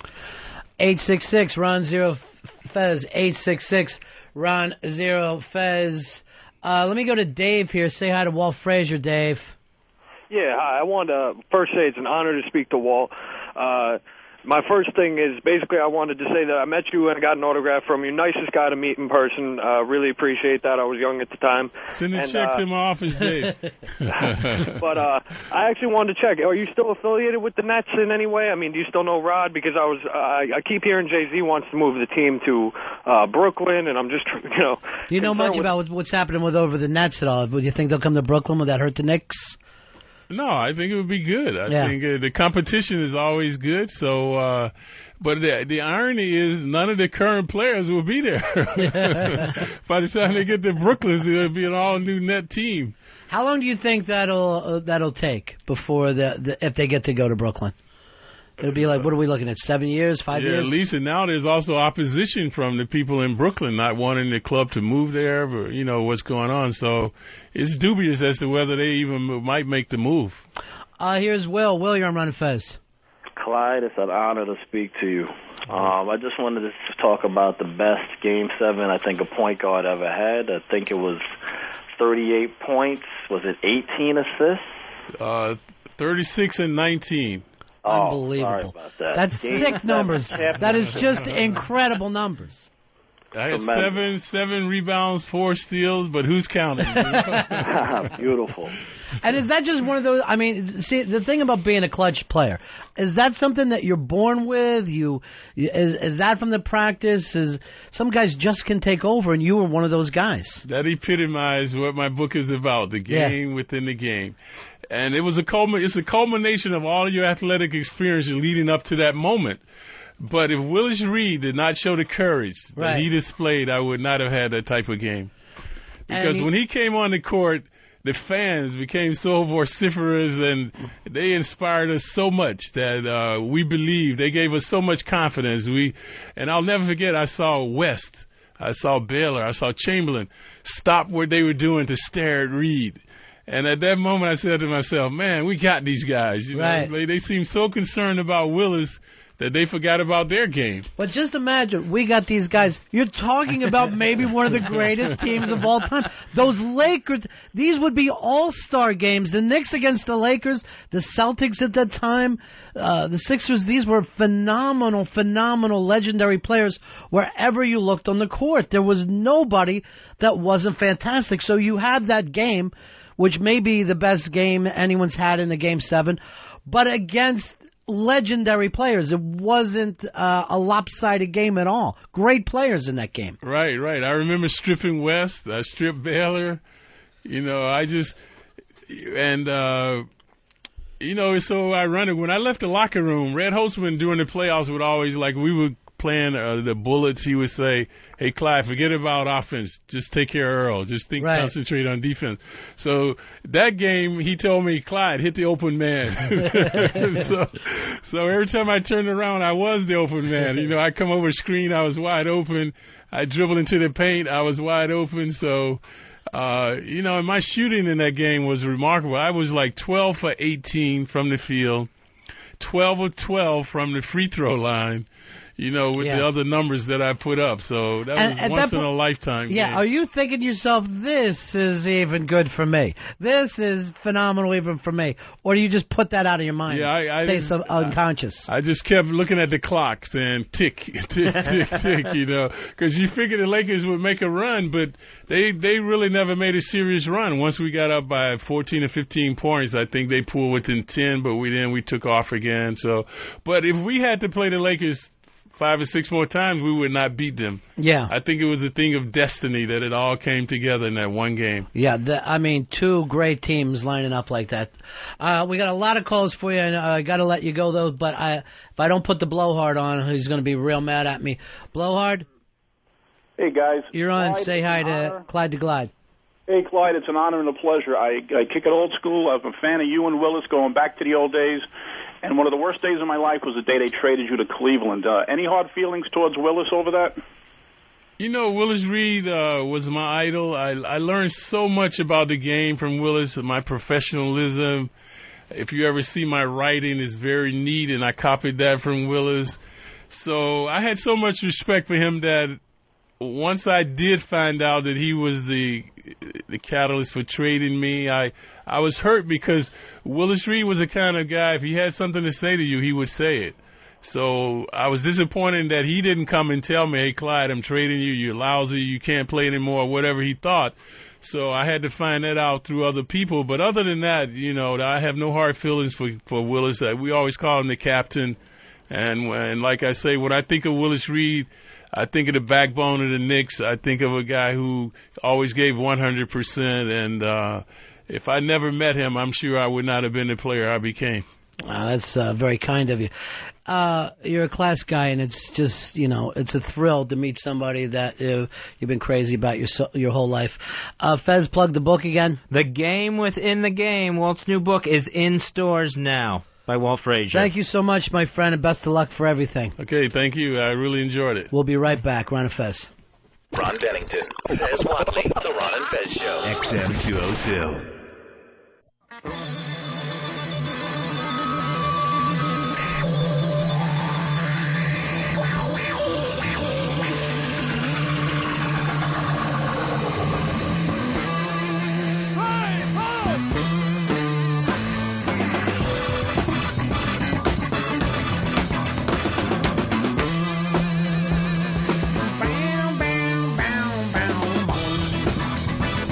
Ron and Fez Show. We're all trying to catch our breath around here. That was ridiculous. Earl, that was amazing. Walt Frazier coming in here. I'm floating. I am literally floating on air right now. I've never seen you do this since you've been producing our show, but you went back and had your picture taken with Clyde. Yeah, that's. I turned to Bronx Johnny. I just went. I'm 10. I'm a 10-year-old all over again. You know what? That's the thing that fucks you up when it's somebody that you thought was fantastic when you were little. And even hearing when I heard him talk about the Lakers in that Game 7, I started to stand up because I'm like, the fucking names that you're bringing up right now of the guys that you went out and dominated. West, Baylor, Chamberlain. And he's like, and I stripped Chamberlain. Yeah. I stripped Baylor. We got those guys. And it's like, yeah, and they're like, we got those guys. I mean, one of the greatest teams ever assembled, and you're standing on the court on Madison Square Garden going, we got them. Yeah, we got those guys. And I, panicked. I was just panicked of talking about it. Really, he still looks like Walt Frazier, which is the amazing thing. But when he goes, all right, the whole city goes crazy, keeps me humble. How you would think it would be just the opposite, and you would go through life an egotistical madman. Yeah, I mean, after the break, he had to make a phone call, but we were just talking about it. I was like, is this team going to make the Knicks going to make the playoffs this year? He's like, yeah. What? He's like, yeah, this kid, he's good, but he's not a shooter. And I'm sitting there going, I'm talking basketball with Walt Frazier. You got the same concerns, the Knicks. Were you thinking he was going to say to you, you know what, you got a good body. I'd like you to come down to the gym and see if you can jump.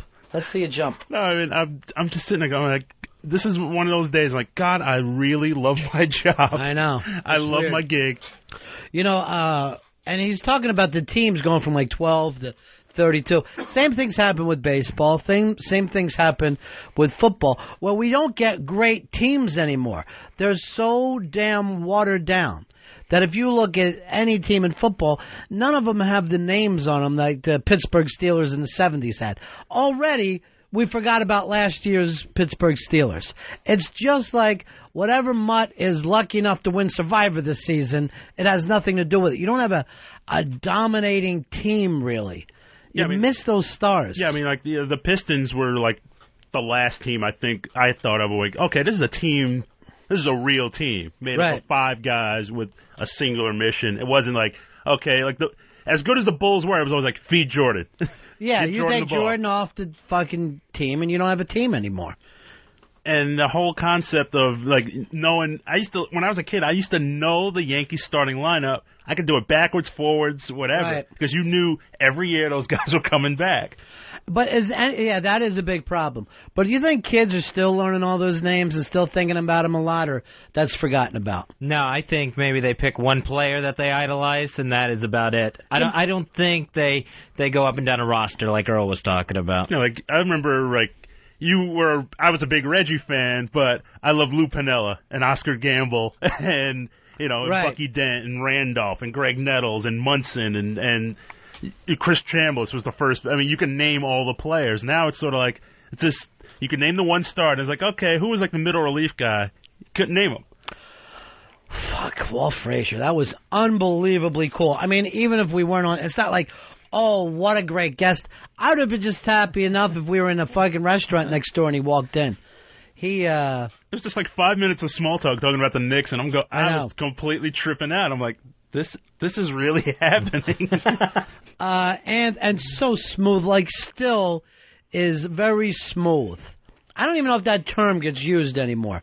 But it was really, even now, he's just like a distinguished guy. I was thinking like, there's like an elegance to him. Elegance is the way to go. Like fucking Duke Ellington just walked in here.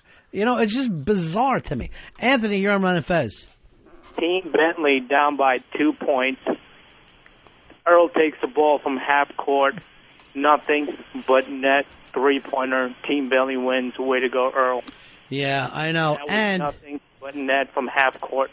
I'm not even, I'm not even bringing up the fact that we take Earl off the board, and Eastside Dave shits the bed, starts blasting fucking music during it, then turns around.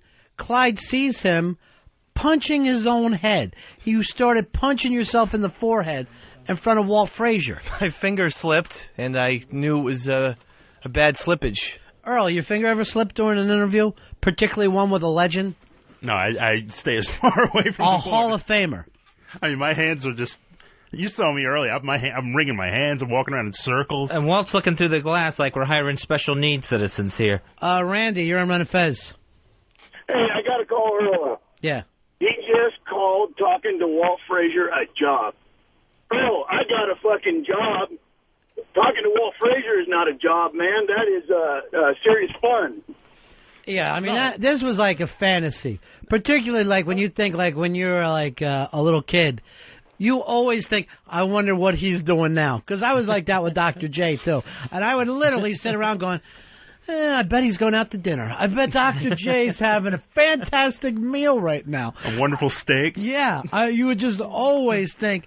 And really, when you look at, like, the line of how it took place, it's like Walt Frazier to maybe Dr. J to...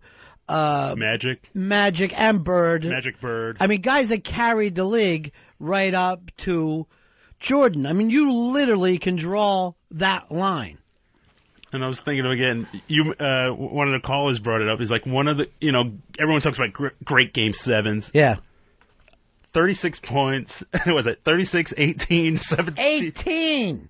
18 assists, 7 steals, a couple of rebounds. Like, against Baylor and West and Chamberlain. I mean, literally the greatest. Well, that was such a dynasty. That Laker team of the early 70s, they had a winning streak one time that went on for like, I don't know, it was the longest winning streak. For a while. Yeah, for a while. I think it's 33 games. Yeah, just some sick streak. And he torched them. Torched these fucking guys. Just literally burnt the house down. This is the one thing I will say with that classic ESPN where you can sit back and watch that. And then the NBA network is cool too. where I will sit there and watch some of those old games like they were fresh, man. I remember. I think I watched the Game 7 with my father, and he had this big grin on his face. He was just.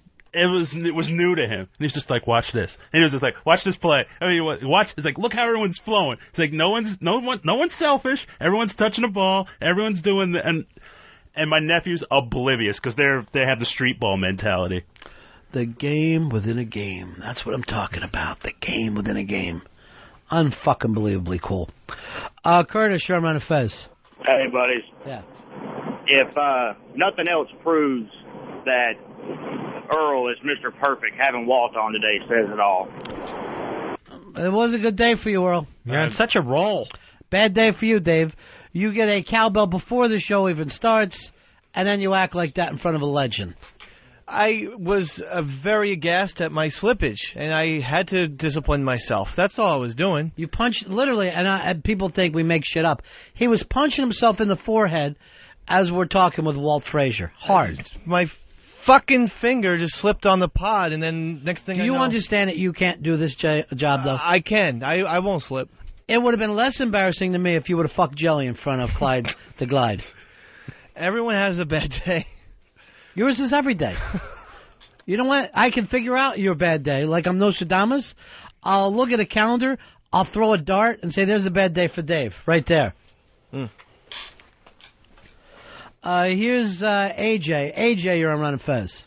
Hey, Ronnie, I have a theory for you on why the teams are so thin on talent. And that has to go right back to what you were talking about yesterday. All these kids just would rather sit and play video games than go out and play ball during the day. I mean, who knows what kind of hidden talent these kids might have, but they'd rather sit and play techno bowl than, sandlot baseball. Yeah, I mean, we did also, we were always on a fucking hoop growing up, no matter how good you could play or how bad you could play. It's definitely different now. And, again, I really think a big part of it has to do with the ESPN and the bullshit stuff. Yeah, I think when we played ball, even though we weren't really good, we would try, these weird defensive drills. Remember when we played baseball, we'd try the rundown. Right. That's really a defensive drill. That's all it is. But now guys are they want to practice their dives. They want to practice their shoestring catches. Here's the thing. We would be in the backyard pretending we're Dr. J or something, right? Now the kid goes on the video game, pretends he's LeBron, and he scores 45. He doesn't pretend he's Dr. J, fucking shoot and miss the basket by 6 feet like we used to, and then have to get your own stupid rebound.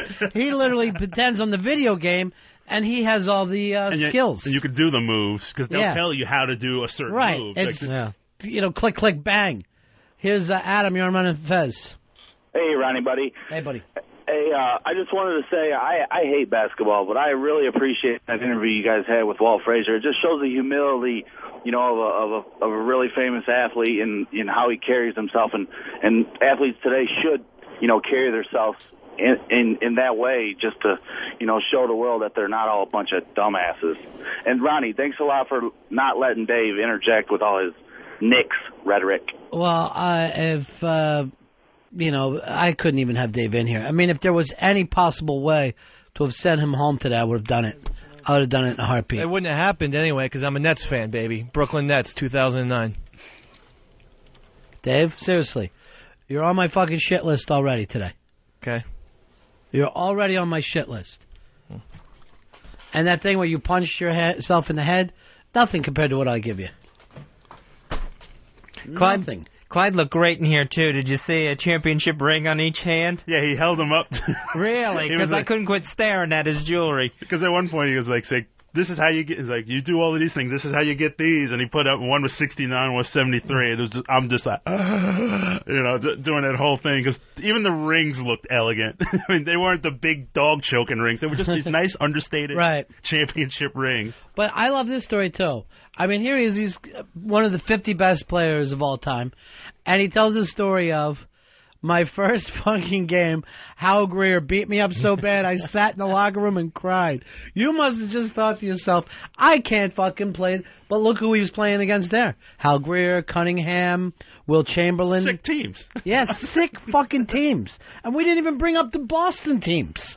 which were the dominating team of his era. Well, just at the end of his era. Yeah, he was like, I was like, you should have gotten dominated by those guys. That was an amazing team. I know. But it's almost like every team had an all-star team in those days. And now you will literally see stuff like they'll put up on marquees, like with the Lakers versus LeBron. You know what I mean? Like the home team will sell the fucking star player coming in. DC does this all the time, where instead of promoting anybody, they're fucking playing Allen Iverson. They're not playing the 76ers. That's the way the TV commercials will go. Yeah, and they'll sell it right down from billboards to the media guide. They'll put the player on the team. I think when the Yankees won, they insisted on putting the team picture on the media guys. Like, no one player. It's like, this was a team effort, and we want the team on there. Jimmy, you're on Ron and Fez. Hey, good afternoon, fellas. Yeah. You brought up a good point, Ron, about Dr. J. I remember growing up, as you shot the ball at the court, it was mandatory to shout Dr. J as you released the ball. I would do shit like that all the time, too. I never played any sport where I was myself.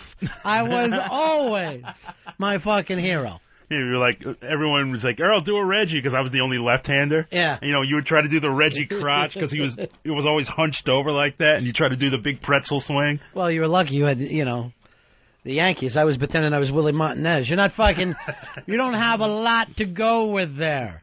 Very difficult. Rick, you're on Fez. Hey, what's up, boys? How you guys doing today? Good, man. Good.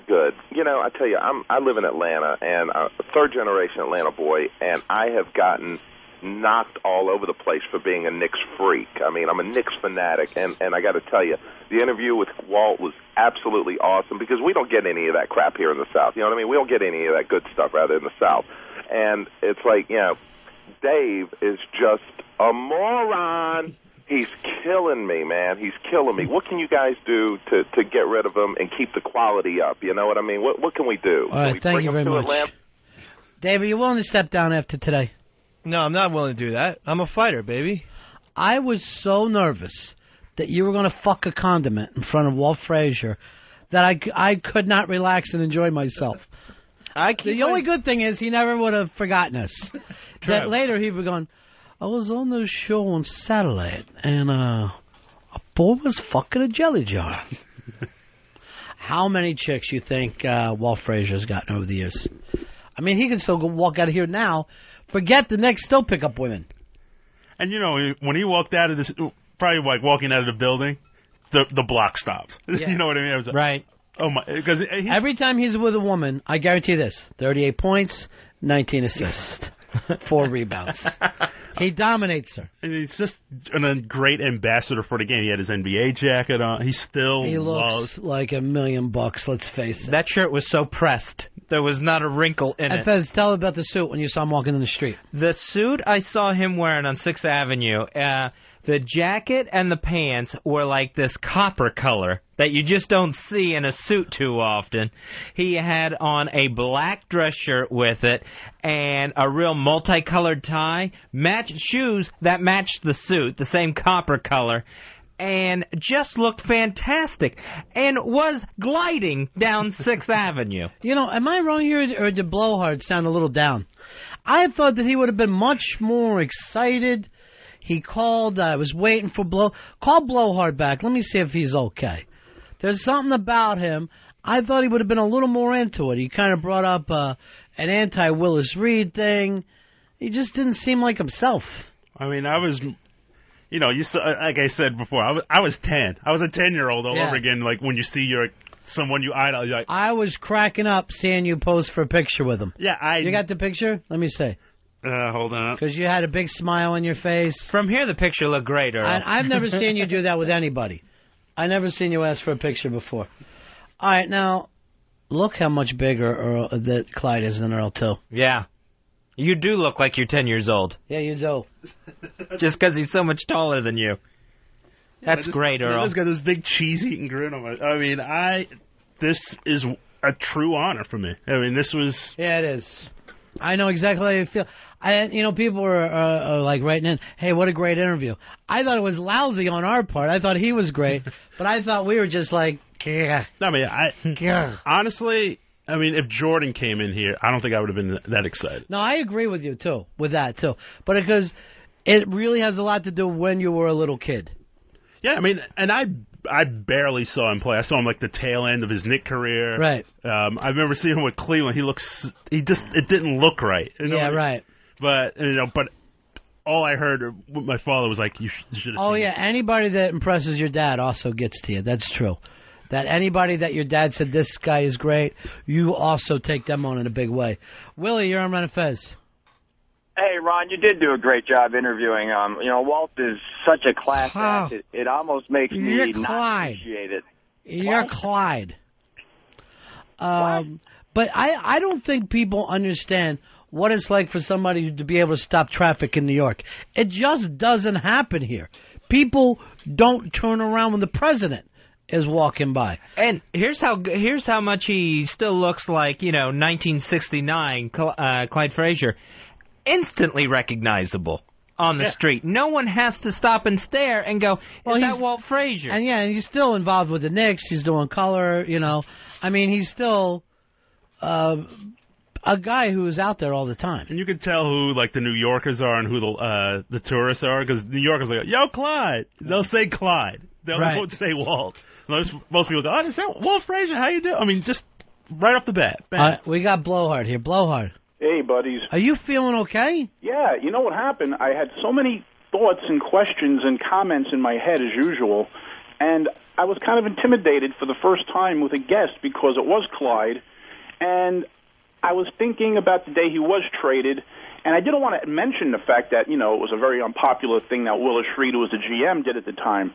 I wanted to talk about possibly some of the great matchups, like with Phil Chenier and some of the other great guards. I mean, I could have rambled on for hours about anything because that Knick team owned this city. But you sounded so sad. I was just kind of like Ralph Cramden doing the hamina on the game show. I was trying to get it out. I was waiting for you to go on and on with your accolades. That's what I tried to do, and that stupid question came out, and then Clyde was speaking, and then the show ran out. I mean, didn't he say that he had fun too? Yeah, he did. I want that on a loop. What did I say? No, Clyde said that he had fun. Oh, it was incredible. Earl, congratulations. You've been on a roll, buddy. Well, thank you, having these memories, and it's just such great memories of that Knick team. And, that sneaker was just as big as Ed Jordan, if not bigger. Well, I didn't know that was just a local sneaker. So at that time it didn't sell nationally. Now you can rebuy that sneaker, I guess, right? Yeah. I mean, they the classic Puma, all those classic shoes are coming back now. And that sneaker... What is it with black people and sneakers? It's a style thing, baby. That sneaker was one of the first expensive sneakers back in the day. Because I remember being in junior high school, and the first pair of Clydes was $40. Is that right? As opposed to the Chuck Taylors that were like $12. Even then? Yeah. $40 then, and my mother and father wouldn't get it for me. They said, you can't pay that kind of money for sneakers. What are you, crazy? So I ended up saving up. And my mom was always mad about Chuck Taylors never staying together. That's a better shoe, I'm sure. Weren't those suede also? They were suede, and they came in leather. Clyde wore the white one with the black stripe. That was the leather model. And then it was the blue with the white stripe. They had a green version. And then they came out in all colors. But the main one Clyde wore on the court were the white with the black stripe, the leather. But, dude, I was intimidated, man. I just, said, Clyde Frazier's on the phone. Ralph Cramden. It was... And, the funny thing was, when he was teamed up with Earl Monroe, the press was basically trying to create a rift, saying that these guys couldn't play together. And he turned it around. They complimented each other. In the beginning, it was rough. But, back in those days, it was all about the guard play and the rivalries, like you mentioned. Expansion killed the sport. Because in those days, you can name, even on a team like the Atlanta Hawks, you could say, Lou Hudson's coming in with Pete Maravich. The Portland Trailblazers with Jeff Petrie. Every team had marquee players, unlike today, when, who? What? All right, Blowhard, we were just making sure you're okay. No, I'm feeling great, buddies, but, it's just been sort of... I think it's probably the most intimidating guest you've ever had on. I know one thing. Normally, sometimes if somebody's intimidating... You feel it at first, and then you get used to him as a person. I never got comfortable the whole time I was in here. I kept fucking thinking to myself, I just saw Walt Frazier. I just saw Clyde. The whole time, I just felt like that. Felt like a little fucking kid. All right, thanks, Blowhard. And you know, the best thing was he's always approachable. To this day, if you go to the Garden and at halftime you go up to the broadcast area, he'll always accommodate you with an autograph. Well, you know, Fez said the same thing when he saw him on the street, that he was being nice to everybody. Nicest guy, biggest smile on his face. Yeah. You could tell he was sincerely loving being recognized. Oh, jeez. That is sick. And hasn't taken it for granted either. He's just really... It's like, you know what? I've had a pretty good life. Why not be nice to people? It's like, you know what? I guess the nice thing kind of bounces back on you. George, you're on Ron and Fez. Hey, Ronnie, the reason I called, I know you're a big Johnny Callison fan. Yeah. Yeah, hey, the Phillies are finally doing something decent for a change. It's either tonight or Friday night. The Phillies are having a memorial service down at Citizens Bank Park. Yeah, I saw that they're going to open it up for like a couple hours and let people come by for memorial. Yeah, which I think is pretty cool because, you know, Johnny Callison was a bartender up in the area where we lived, and everybody's had nothing but great things to say about him. And I know being back, being a little kid back in, 64 and listen to Clyde on there today, man, it just, it all starts bringing back a lot of memories. Thank you very much. Yeah, Callison, I brought this up a couple weeks ago that I played with him in Dream Week, and just a really great guy. But coming back to speak at the memorial, you'll like this, Earl. You call him Dick, but in Philly we call him Richie Allen. Richie Allen is coming back. Toy Cannon? Yeah, he's coming back. Those two guys were buddies. And Dick Allen had a Clyde thing going, too, where he used to dress the same way. And they hated him in Philly. Despised him in Philadelphia. Wait, didn't he come up with the line, what was the line? Because I think the Phillies will go on the artificial surface, and he said, if a horse can't eat it, I won't play on it. Yeah, right. One of those lines? His, let me go to Brian. Brian, you're on Ron and Fez. Yeah, I just wanted to say, Earl, you're doing an awesome job. Ron and Fez, that had to have been probably the best interview you've ever done, huh? Well, in a way, you don't say it's a good interview because nothing new came out of it. It wasn't for anybody but for us. We were just sitting here, if I can hold our own hands, looking at the guy. It's not like... And talking hoops. Yeah. I'm sure 900 better interviews could have been done, but we're never going to forget the fact that he stopped in here. We need to take a break here and catch up. We'll be right back. Ron and Fez. Ron and Fez, XM 202.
Someone else is hanging on to someone else who can't let go.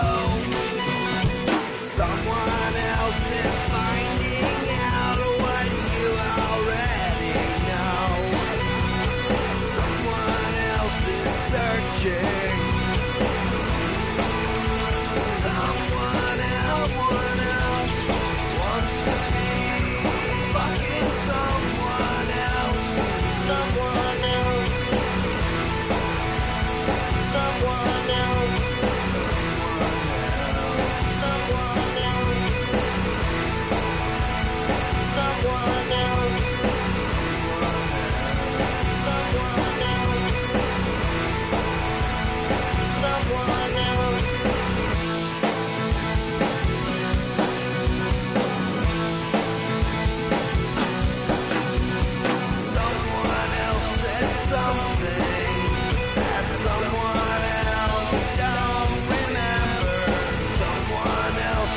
nothing.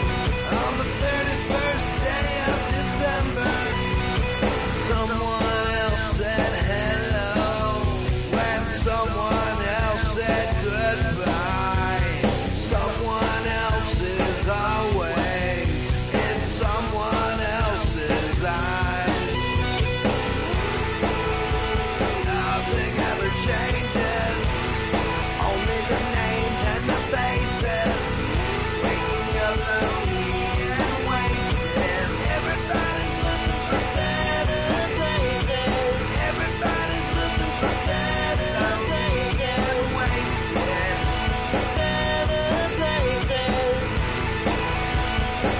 Better places. Back with the Ron and Fez show. That's Paranoid, Better Places. You can check out his songs on thecosmiccircus.com. 866-RON-0-FEZ. That's 866-766-0339. Or you can always email us at ronandfez@aol.com. A high school principal in Montana has been suspended for 6 days for giving a student a wedgie. Sounds a little gay. It was after a soccer game. He pulled the kid's shirt over his head and then gave him a wedgie once he had pulled the guy's shirt up. He's lucky he only got suspended. Yeah, I guess he said he offered to quit and then changed his mind where he goes, I want kids to learn that you have to come back from your mistakes, that you have to face your mistakes and come back from them. Now, to me, this you're grabbing a kid's underwear. Yeah, I mean, he didn't rape him, though. This time. That was probably the next step. You would fire him, huh? Yeah, I would have gotten rid of him. Not just joking around, having some fun. Exactly. I mean, he can say that all he wants, but once they get a taste, once this behavior's out there, forget it. Earl, where would you be on this one? I think that, there was no maliciousness involved with the principal. He's just trying to make a point, and, What point is he trying to make with a wedgie? I'm part of the gang. That's his point. And the wedgies, that actual move is older than dirt. It's not something, it's one thing if you punched him in the face. It was a wedgie. You dig it out and you move on. Not like it was an atomic wedgie. Relax. And Phil, let's see here. Oh, in Virginia. The sheriff's department there has admitted that Shaquille O'Neal took part in a raid on the wrong house during a kiddie porn bust while Shaq was working as a reserve deputy. Why is he in Virginia? I thought he lived in Miami. That's what I thought. I have no idea why he became part of this Virginia bust unless it's like working with the Miami PD.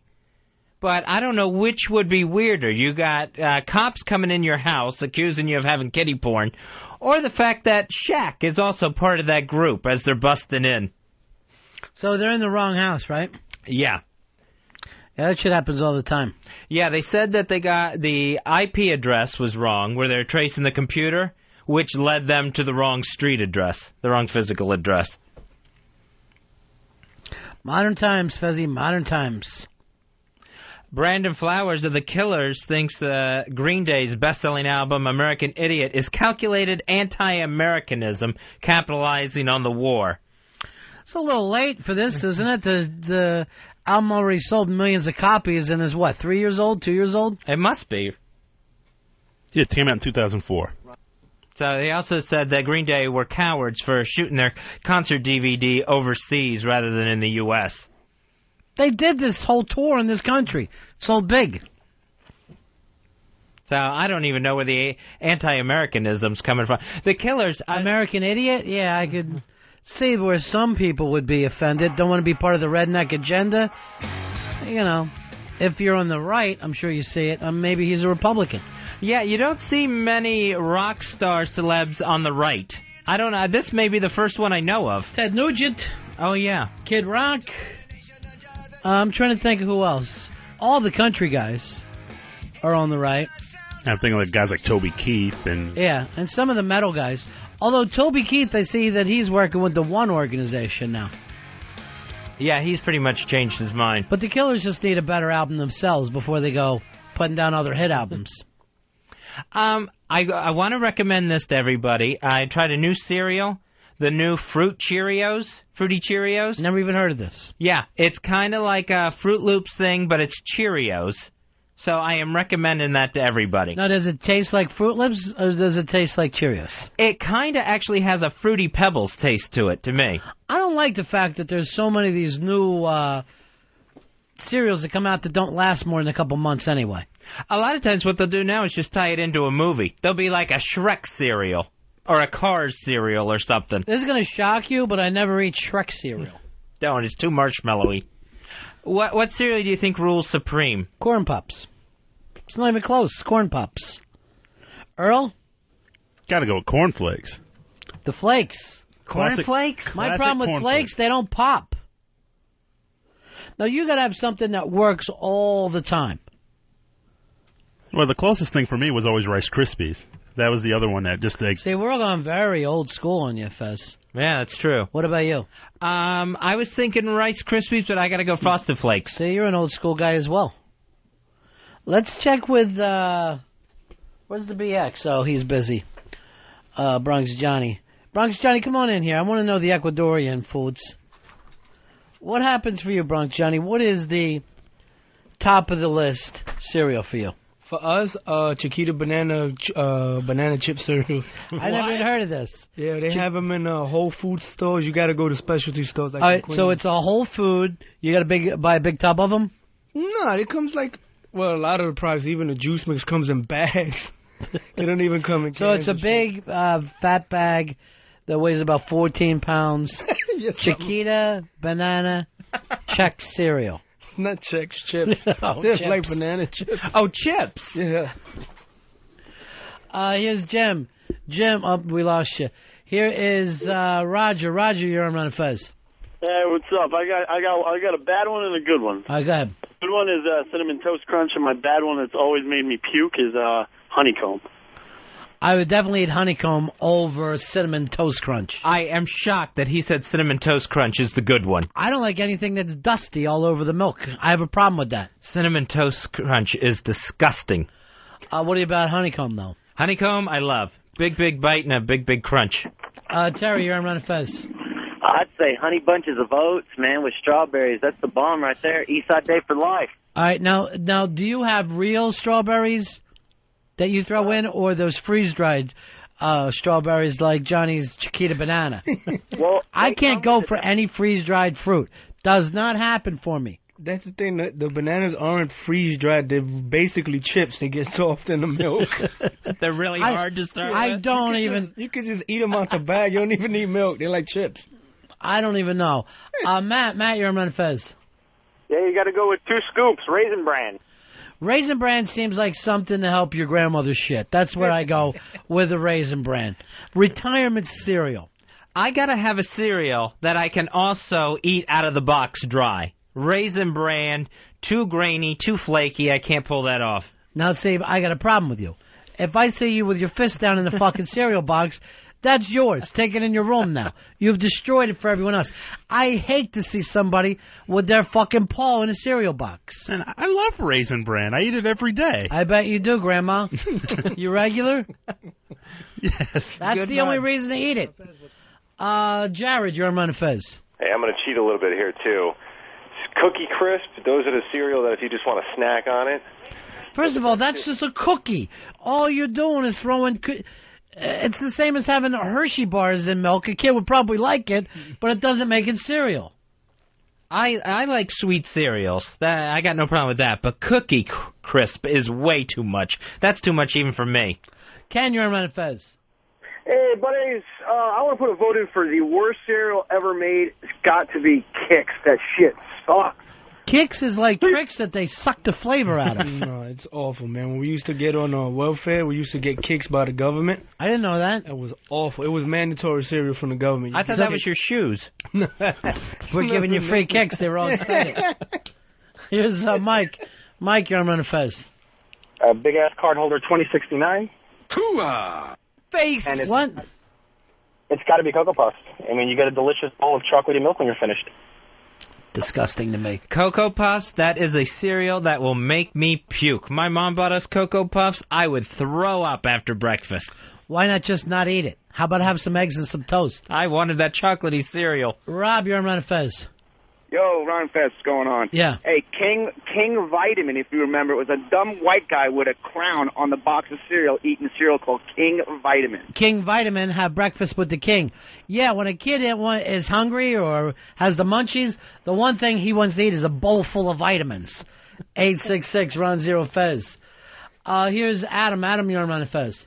Hey there, Ron. Hey, I got this weird thing that happens. One of my favorite cereals is Super Golden Crisp. And when I take a leak a couple hours later, it smells exactly like it. All right, you're eating with your dick, sir. That's your problem. 866 Ron Zero Fez. 866 Ron Zero Fez. Todd, you're on Ron and Fez. Hey, buddies. Yeah. Yeah, my old man he had the run of the house. My mom would just buy what he wanted, and it was always grape nuts. Worst fucking cereal ever. You don't like little gravels? Just some morning gravel? Oh, Jesus, man. And nothing else. Here's Chris. Chris, you're on Ron and Fez. Hey, big Honey Nut Cheerios fan, but I love grape nuts too. So hey, do you ever pull this off? You mix? You take a little of one, you take a little of the other. Make it a fun little invention for yourself. I've never pulled that one off. Yeah, it's very exciting. Well, you know why? Because you live alone. What you need to do is have kids where everybody has different favorite cereals. We used to always do that. We used to do, was it Rice Krispies and cornflakes we'd do the mad experiments with. Rice Krispies and cornflakes. And then what do you do? Put sugar on it next to your grandmother or cut up a peach? Earl's going, wait, I was a hero just a little while ago. Why did I... But you fucking eat like it's 1938, Earl.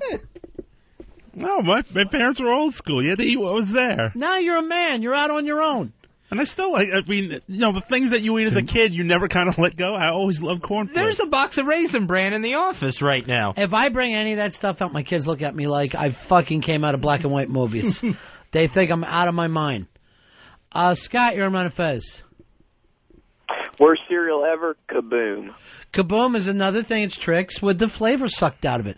And if I was to tricks people, I'd be sawing my ass off. No flavor, but extreme colors. Like the purple in Kaboom is like really, really purple. Same with the green. I mean, there is so much dye in Kaboom. It's unbelievable. Mark, you're on Ron and Fez. Hey, buddies.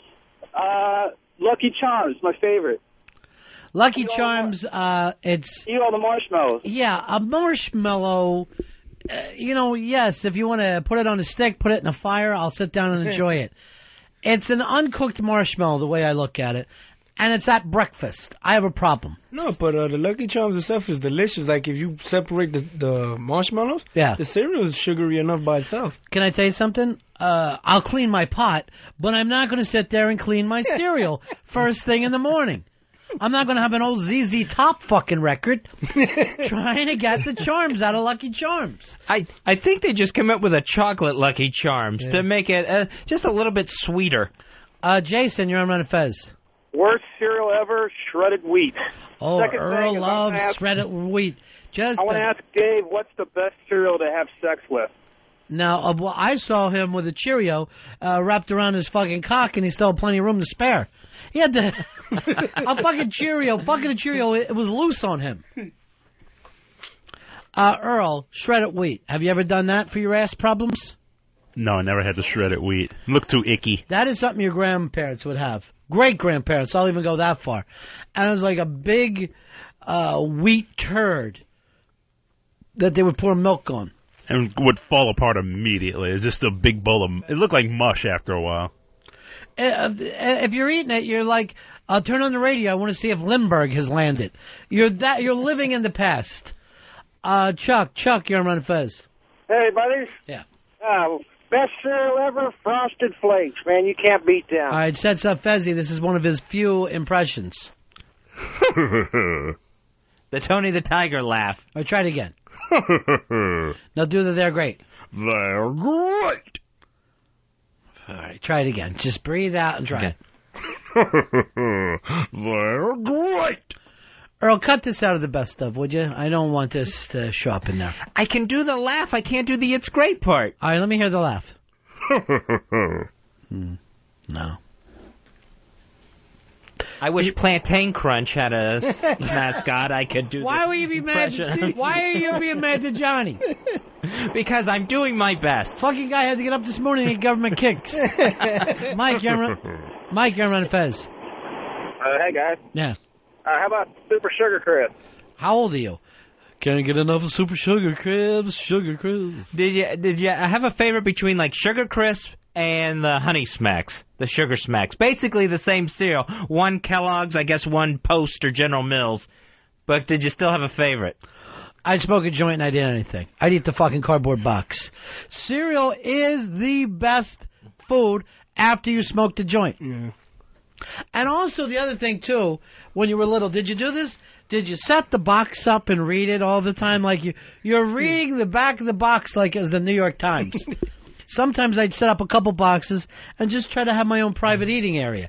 A breakfast nook, if you will, away from my family. Did you ever do the puzzles on the back of the box? All that shit, yeah. That was fun. And any kind of prize. They even still do prizes because I know they worry about kids choking. I don't think they do prizes anymore. Not that you're going to get in the box. Now, buy 40 boxes of Fruit Loops and you'll get a prize. Well, with some of Earl's stuff, he'll get a tin whistle in there because everything Earl likes is from the 20s. It's all rusted now. Earl's sitting there eating his morning breakfast going like this. Oh, Nancy, you know you love Sluggo. Why don't you just marry her?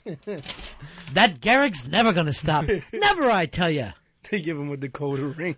Yeah. The little orphan Annie. Yeah, it's good stuff, isn't it? Dave, you're on Ron and Fez. Hey, Frankenberry. Frankenberry, calling from the other room, promoting Frankenberry. Wade, you're on Ron and Fez. Hey, boys. Yeah. Best is Fruit Loops, of course.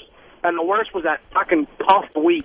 You ever have that one? Tasteless. They take some wheat, they puff it, no flavoring. They turn it into styrofoam. Yeah. It feels like you should be packing a stereo and then mailing it to L.A. That's what it feels like and tastes like. Packing peanuts. I'm starving if we got any packing peanuts. Joel, you're on Ron and Fez. Hey, guys, long time, first time. I've got one I think Fez is going to like because you can just eat it dry right out of the box. That's Frosted Mini Wheats. I like a Frosted Mini Wheat. That's the only thing Fez will eat out of the box. I've been known to eat the frosted side off of it and Do me a throw favor. away the other part. When I get off a line like that, you see Johnny laughing. Don't step on it. I never step on one of your laughs, ever. You know what Clyde was saying to me? He goes, you know the game within the game? He goes, with you and Fez, it's awful. He said that? Yeah, he goes, that you and I never know where the other one is going. And I go, what can we do to improve? And he goes, I looked you over. You should each get a different partner. That's what he said to me. Clyde? When did he say this? Mike, you're on Ron and Fez. Hey, buddies. Yeah. I got the best cereal for you. Apple Jacks. Apple Jacks I haven't even had in years. Apple Jacks rule. The weird thing is they don't taste like an apple. Why do they get to call themselves Apple Jacks? If it's a good taste, don't get me wrong, but it's not apple. And I think now their little mascot is a cinnamon stick. Yeah. It's not even an apple. It's a cinnamon stick running around. Cinnamon, no. It's not just apple. It's apple cinnamon. Oh, is that right? Yeah. That's why it's a cinnamon stick, Fez. Oh, okay. They've added cinnamon. Randy, you're on Ron and Fez. Hey, Ronnie. Yeah. I used to like Alphabet. They fucked them up and took the sugar off of them. Well, they took the sugar off of all cereal sometime in the 1980s. They went, this is ridiculous what we're doing here. But Alphabets was great because you could have some breakfast and try to make the word fuck. Alphabets tasted just... Get it all in a spoon, show it to your brother. This is what I think of you. Fuck. Alphabets tasted just like little honeycombs. It was the exact same cereal, just a different shape. Well, shapes change the way you feel about it, Fez. There's only so many tastes in the world. Now texture comes in. Here's Scott. Scott, you're on Ron and Fez. Hey, Ronnie. Yeah. As a kid, I loved honeycombs and anything where you could cut a 45 record off the back of the box. Get the Archies. Rock the Archies for yourself. A record. Let me try to explain to Johnny what a record is. It's like an MP3. Cool. But you would play it. You would. It actually would be a large disc that you would play. On the gigantic CD player or just... Yeah, no, this would be a record player. Wow. Yeah, we used to wind them up.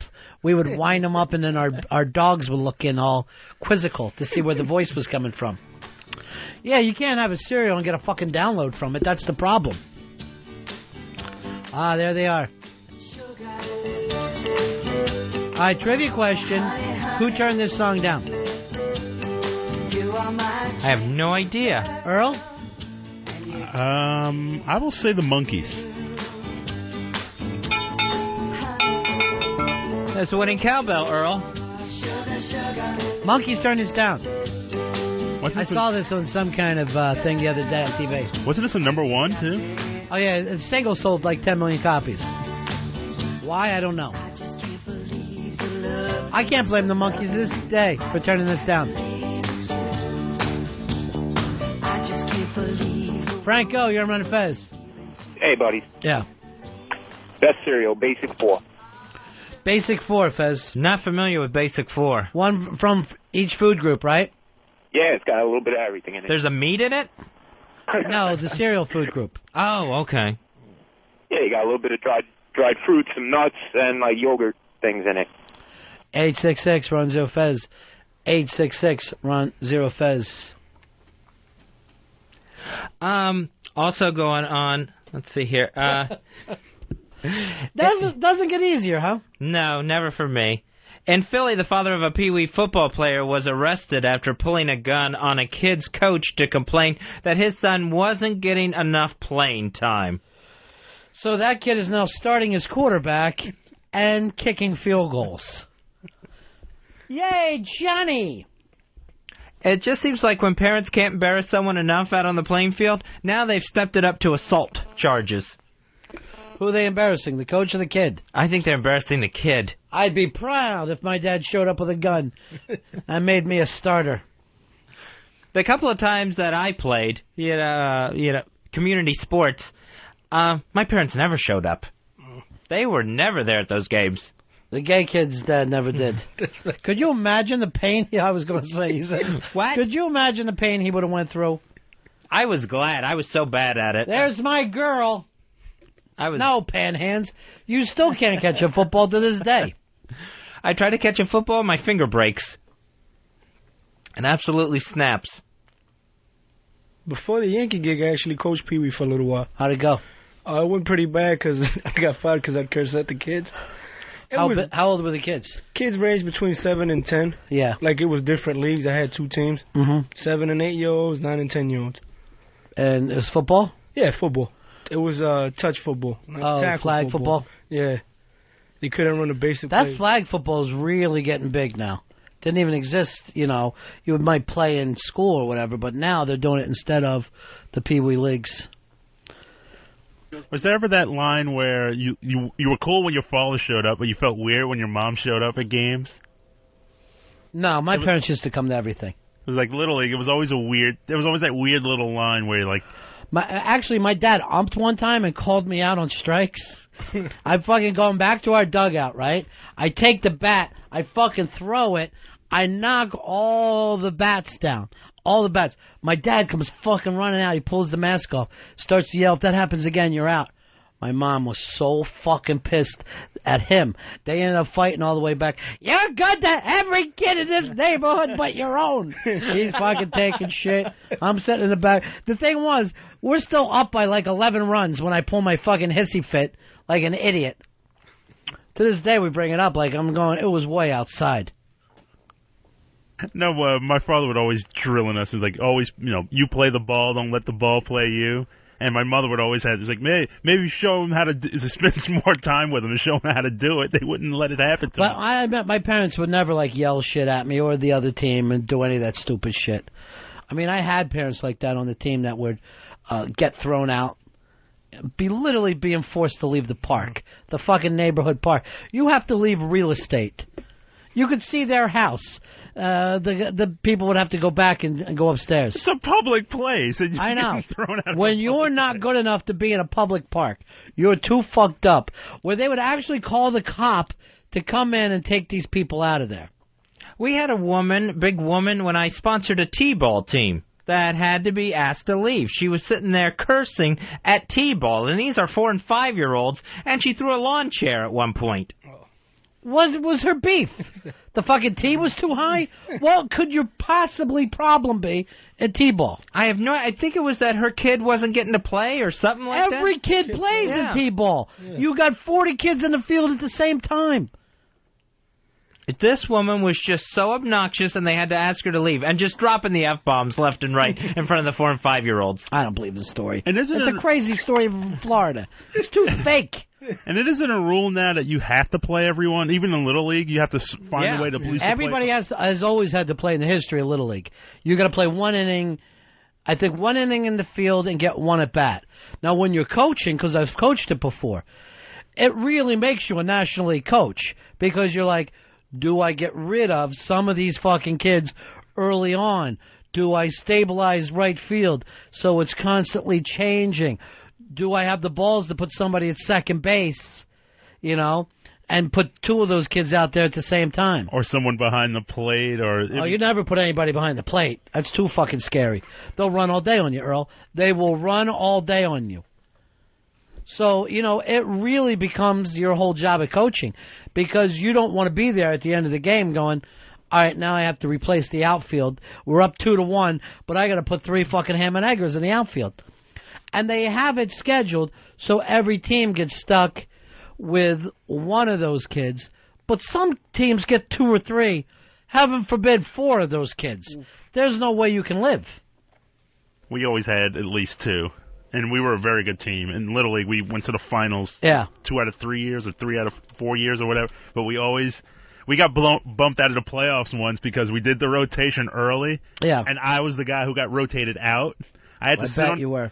Well, at least you got your at-bat, Earl. No, but Don't complain about that. I had to sit on the bench and watch a fly ball, which I would have caught in my sleep. Oh, they'll run on it. They'll just fucking... It'll be like that Bugs Bunny where it's dun, dun, dun, dun, dun, dun, dun, dun, dun, dun, dun. They're just going around. But I coached. I had a championship team in Florida because I didn't have 1 kid on my team that couldn't play. There were kids that were better than others, but these kids were unfucking believable. We used to rip other fucking clubs, rip them. Yeah. Well, I remember I was on a CYO team. We were just head and shoulders above every other team. That we were so good that they made us stop playing home games. They made us play road games for the rest of the year, so we could be it would be like a 2-hour trip to the road game. We'd be too tired to play by the time we got there. You know what I did too when I was coaching? When I coached basketball, I did the same thing. I had like a little thing with the parents first day, and I go, "This is the cool team. I don't want to hear any shit out of you people. Seriously, I will fucking drop you if I hear you yelling shit out, and never." Under any circumstances, judge the fucking coaching. I put my thumb up to this woman's eye. I go, I will dig your fucking eye out in front of your child. Now let's have some fun this year. Let's go out there and have a good time. Well, did you come to, I know you came to my basketball. Did you come to my baseball team, Fez? Yeah, I came to a couple games. We dominated. Yeah. Basketball, we didn't have any tall kids. In a league of 26, I think we finished 3rd. But we have 1 go-to kid. This fucking kid was Pistol Pete Maravich. He was unbelievable. And in that one, nobody could play more than 3 quarters. So 1 quarter, I had to sit this kid. And that was the most nervous quarter every single game. Doing all the clock watching. Yeah, right. Just waiting for that the clock to run down. I was like, okay, kid, go back in there. But my assistant coach, and he's also in radio now, still in radio, got called for a technical. We're coaching 10-year-olds. He gets a technical. When I was sponsoring the T-ball team, I had a complaint against my team because Lenny Dykstra's 4-year-old kid was on my team, and they slid into the pitcher. And someone went and complained that for some reason I was getting the best players because I had a pro player's 4-year-old. What you call him? Junior Nails? Little Nails. Here's Luke. You're on Ron and Fez. Hey, guys. What's going on? Yeah. Hey, man, I just want to, you were talking about how the parents are throwing all these fits and stuff. I was a baseball coach for 6- and 7-year-olds in South Dakota, and they actually changed the rules to where, like, we weren't allowed to tell the kids what the score was. We weren't allowed to tell the kids who won. if the kids came up, who's winning the game or whatever, we were supposed to tell them that everybody won because they got an opportunity to play. It was bullshit. It takes away the whole point of the game. The kids, they don't even really care if they win or lose. To be fair though, like, kids sports in this country is really fucked up because there's no more competition anymore. It's all just do out there and have fun. Right. Not winning and losing. Like Walt said, you go out there to win, not to have fun, man.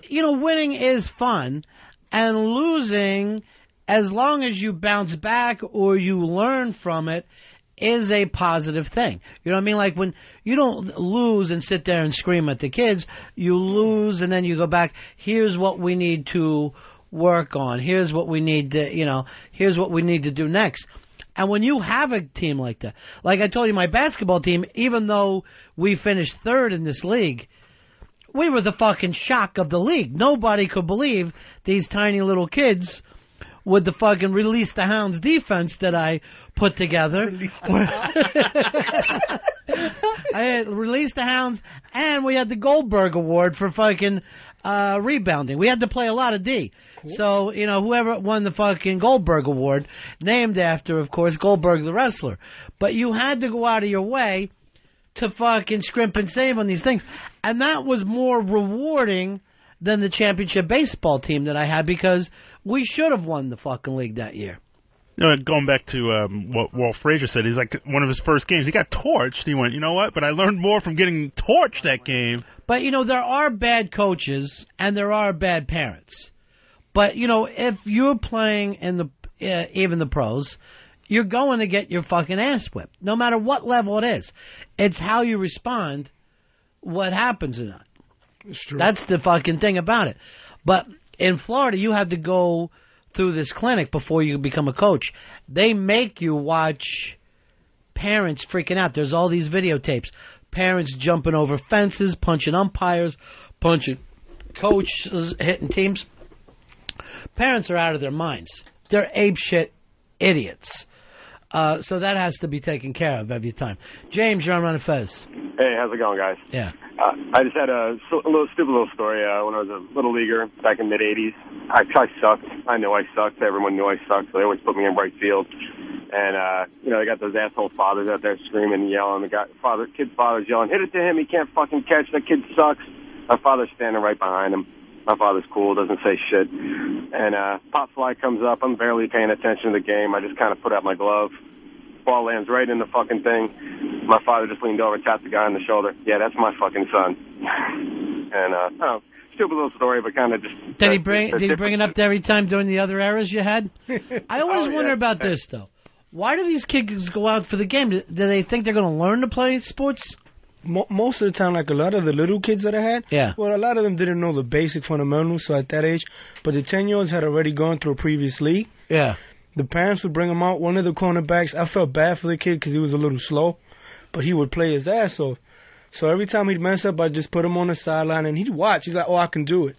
Bring him out, he'd get burned again, so at the end of the year, he was just a ball boy for the team. We kept him around. See, to me, I always felt like you go and you play in your neighborhood for a long time, then by the time Little League comes around, it's all exciting because you're finally getting a uniform and all.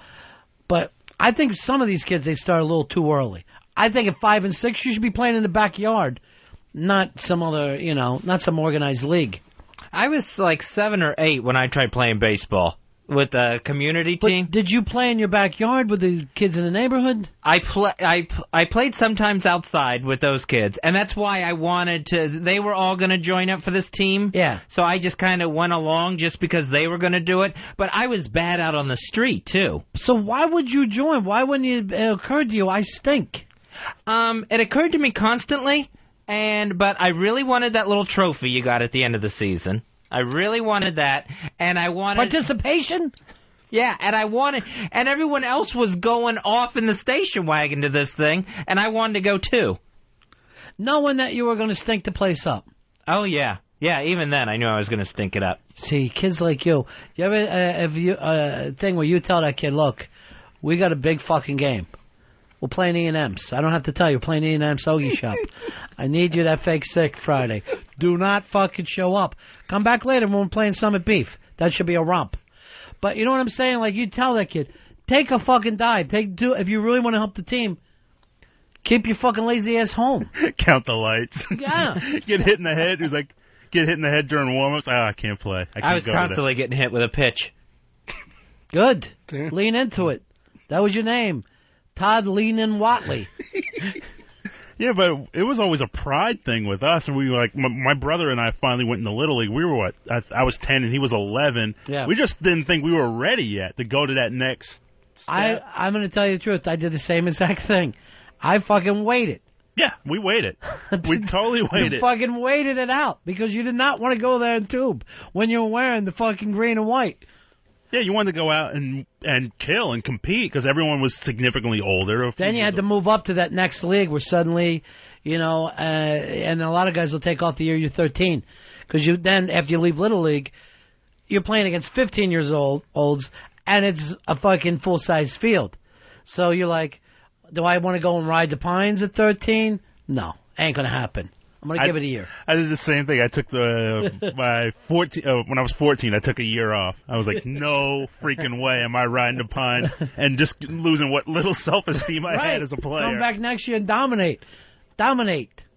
But Fez, none of that stuff got into your head, huh? No. You just wanted a little participation trophy. And the embarrassing thing is, I told you my parents didn't go to the games. The mom that drove us to the games in her station wagon, she would yell so loud for me, like to encourage me when I was up and back. And I'm just thinking, lady, please, you're just drawing more attention to this. You're killing me out here. Why didn't they teach you how to lay one down? Take the fucking bat out. I think they tried to teach me everything they could. You never got a hit? I got one hit in a season. Where'd it go? Between the pitcher's legs, and I got a single. You got an error, my friend. Well, he didn't touch it. A fucking ground ball to the pitcher? Yeah, and it went right past him. Past him, through his legs. All right, that's a hit. I'm gonna give it to you. Thank you. It's all I got. Market error. That and the soda you used to get, the Coke you used to get after each game. What'd you do then? Run to third? Straight to fucking third? Stand there like the dumb kid? No, I stayed on first and just couldn't believe that it had happened. And boy, that lady was yelling that day. She was standing up screaming. Your stories are always so cool. The little train who could. This may be the hippest show in the history of radio. It really feels like fucking Kerouac sometimes. Sometimes when I listen to this show, I think this is what they were thinking about with On the Road. Here's Liam. Liam, you're on Ron and Fez. How are you, buddy? What's going on, man? First, I just want to say Ridgewood, New Jersey, RBA Little League champion at 96 and 98. Represent. But in our town, like 8th graders, they ump the games for like the 5th grade league, right? So I'm in an 8th grader. I'm umping like the 5th grade leagues, calling balls and strikes. I strike this kid out, and this dad who actually like lives in my neighborhood, he lives like 5 blocks away from me still to this day, fucking comes storming out on the field in my face in front of all the parents, reaming me out in front of the entire place about my balls and about my strike zone. And another dad who also happens to live in my same neighborhood has to like come out here and pull this guy off of me in front of everybody, man. It was the worst thing. What a fucking animal. They'll do this all the time. And mainly it's the guys that couldn't play when they were younger. They are the guys that end up screaming now. It's very rarely the guys that could play. Because then they would more likely try to teach the kids. Matty, you're on Ron and Fez. What's up, boys? Hey, I've been doing Little League down here on the Mexican border for about 10 years, and this probably goes with all the kids' sports. We've got some rough fields, we've got some rough equipment, but I swear to God, every year I get the one kid that shows up at the first practice, and you can see the Lincoln Navigator coming, and this kid doesn't have an athletic bone in his body, yet he shows up in over $2,000 in equipment. I have seen that too, man. I've seen that one too. And then that shitty kid's mom always wants to buy the food and throw the pool party barbecue at the end of the year. She's just trying to want her little Fezzy to blend in and be like a regular kid. They'll sponsor the team if they have to.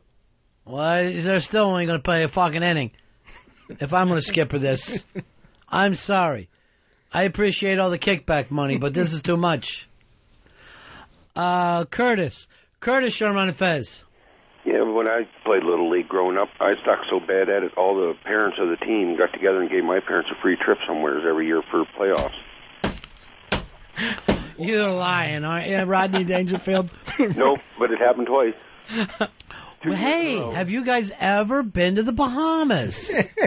Just stick this kid on a cruise ship during playoffs. See, that's the problem. You can put up with a lot of shit during the year, but you hit the playoffs. And here he is, got on base with one error. He still has to play. That's the difficult thing about that game. I don't remember us ever going to the playoffs. I probably just didn't get that schedule. I'm sure you had no idea who won, who lost, anything but the hot dog at the end of the day. Let me go to Cod. Cod, you're on Fez. Hey, buddy. Yeah. When I was in Little League, we had a guy, Phil. He was in a wheelchair, and they used to let him bat, but they wouldn't let a pitch runner run for him. So if he ever got a hit, the guys would have 5 minutes to throw him out at first, because when we played, some of the fields that we played in were pretty rough, and when you get up in the batter's box, you get stuck in. When you get his wheels in, someone at least push this fuck? Could that work out that way? This is not helping. Unbelievable. It was unbelievable, and you could tell. You know, when I think about it now, you look back at what the parents were thinking back then. Yeah. And you could see it in their faces, like, oh my God, I can't believe they let this poor boy play. Oh. It was unbelievable. Like, and I'm not trying to laugh at it, but you know what? Like, not one hit, and when he got hit by a pitch, oh, then you felt really bad. What I would do, I'd have beamed him every fucking game. I'd have thrown at him. Yeah, he got hit a couple But I times. definitely, no matter what happened, I'd always yell, good wheels. No matter what came out. Let's go, wheels. Let's fucking go. If you hit the chair and not actually him, would he still get to take a base? No, you got to hit him. Just like if you hit the hat, Fez. I'd do the same thing I would do with Watley. Lean in, buddy.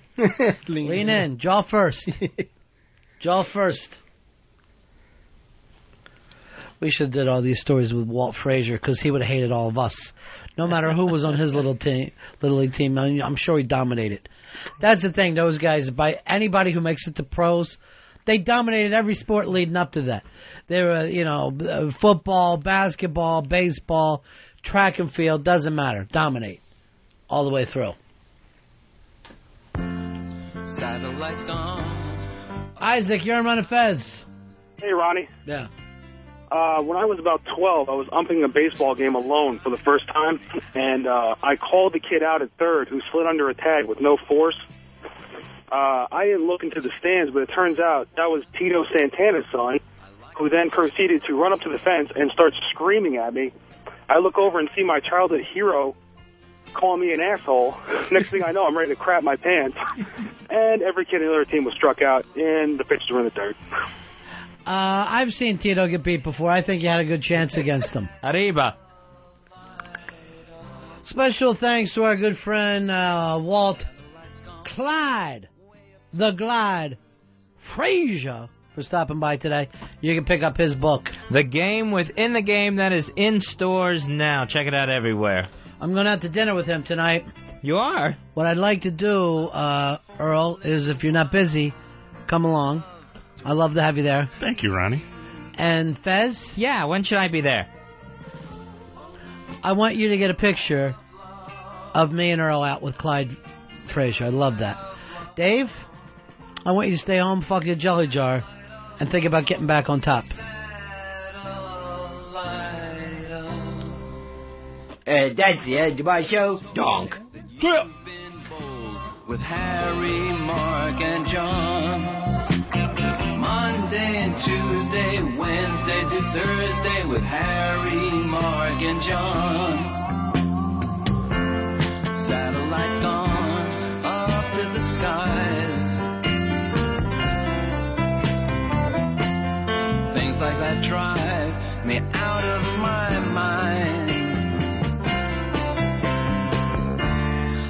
watched it for a little while. I love to watch things on TV.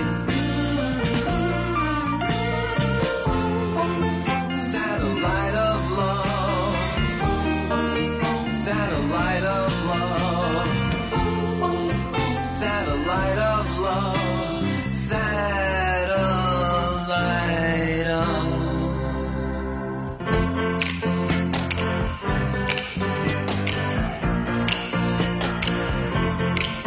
Satellite of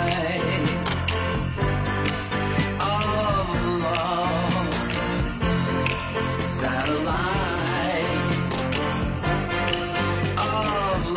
of love. Ron Bennington, Fez Wadley, The Ron and Fez Show. XM 202.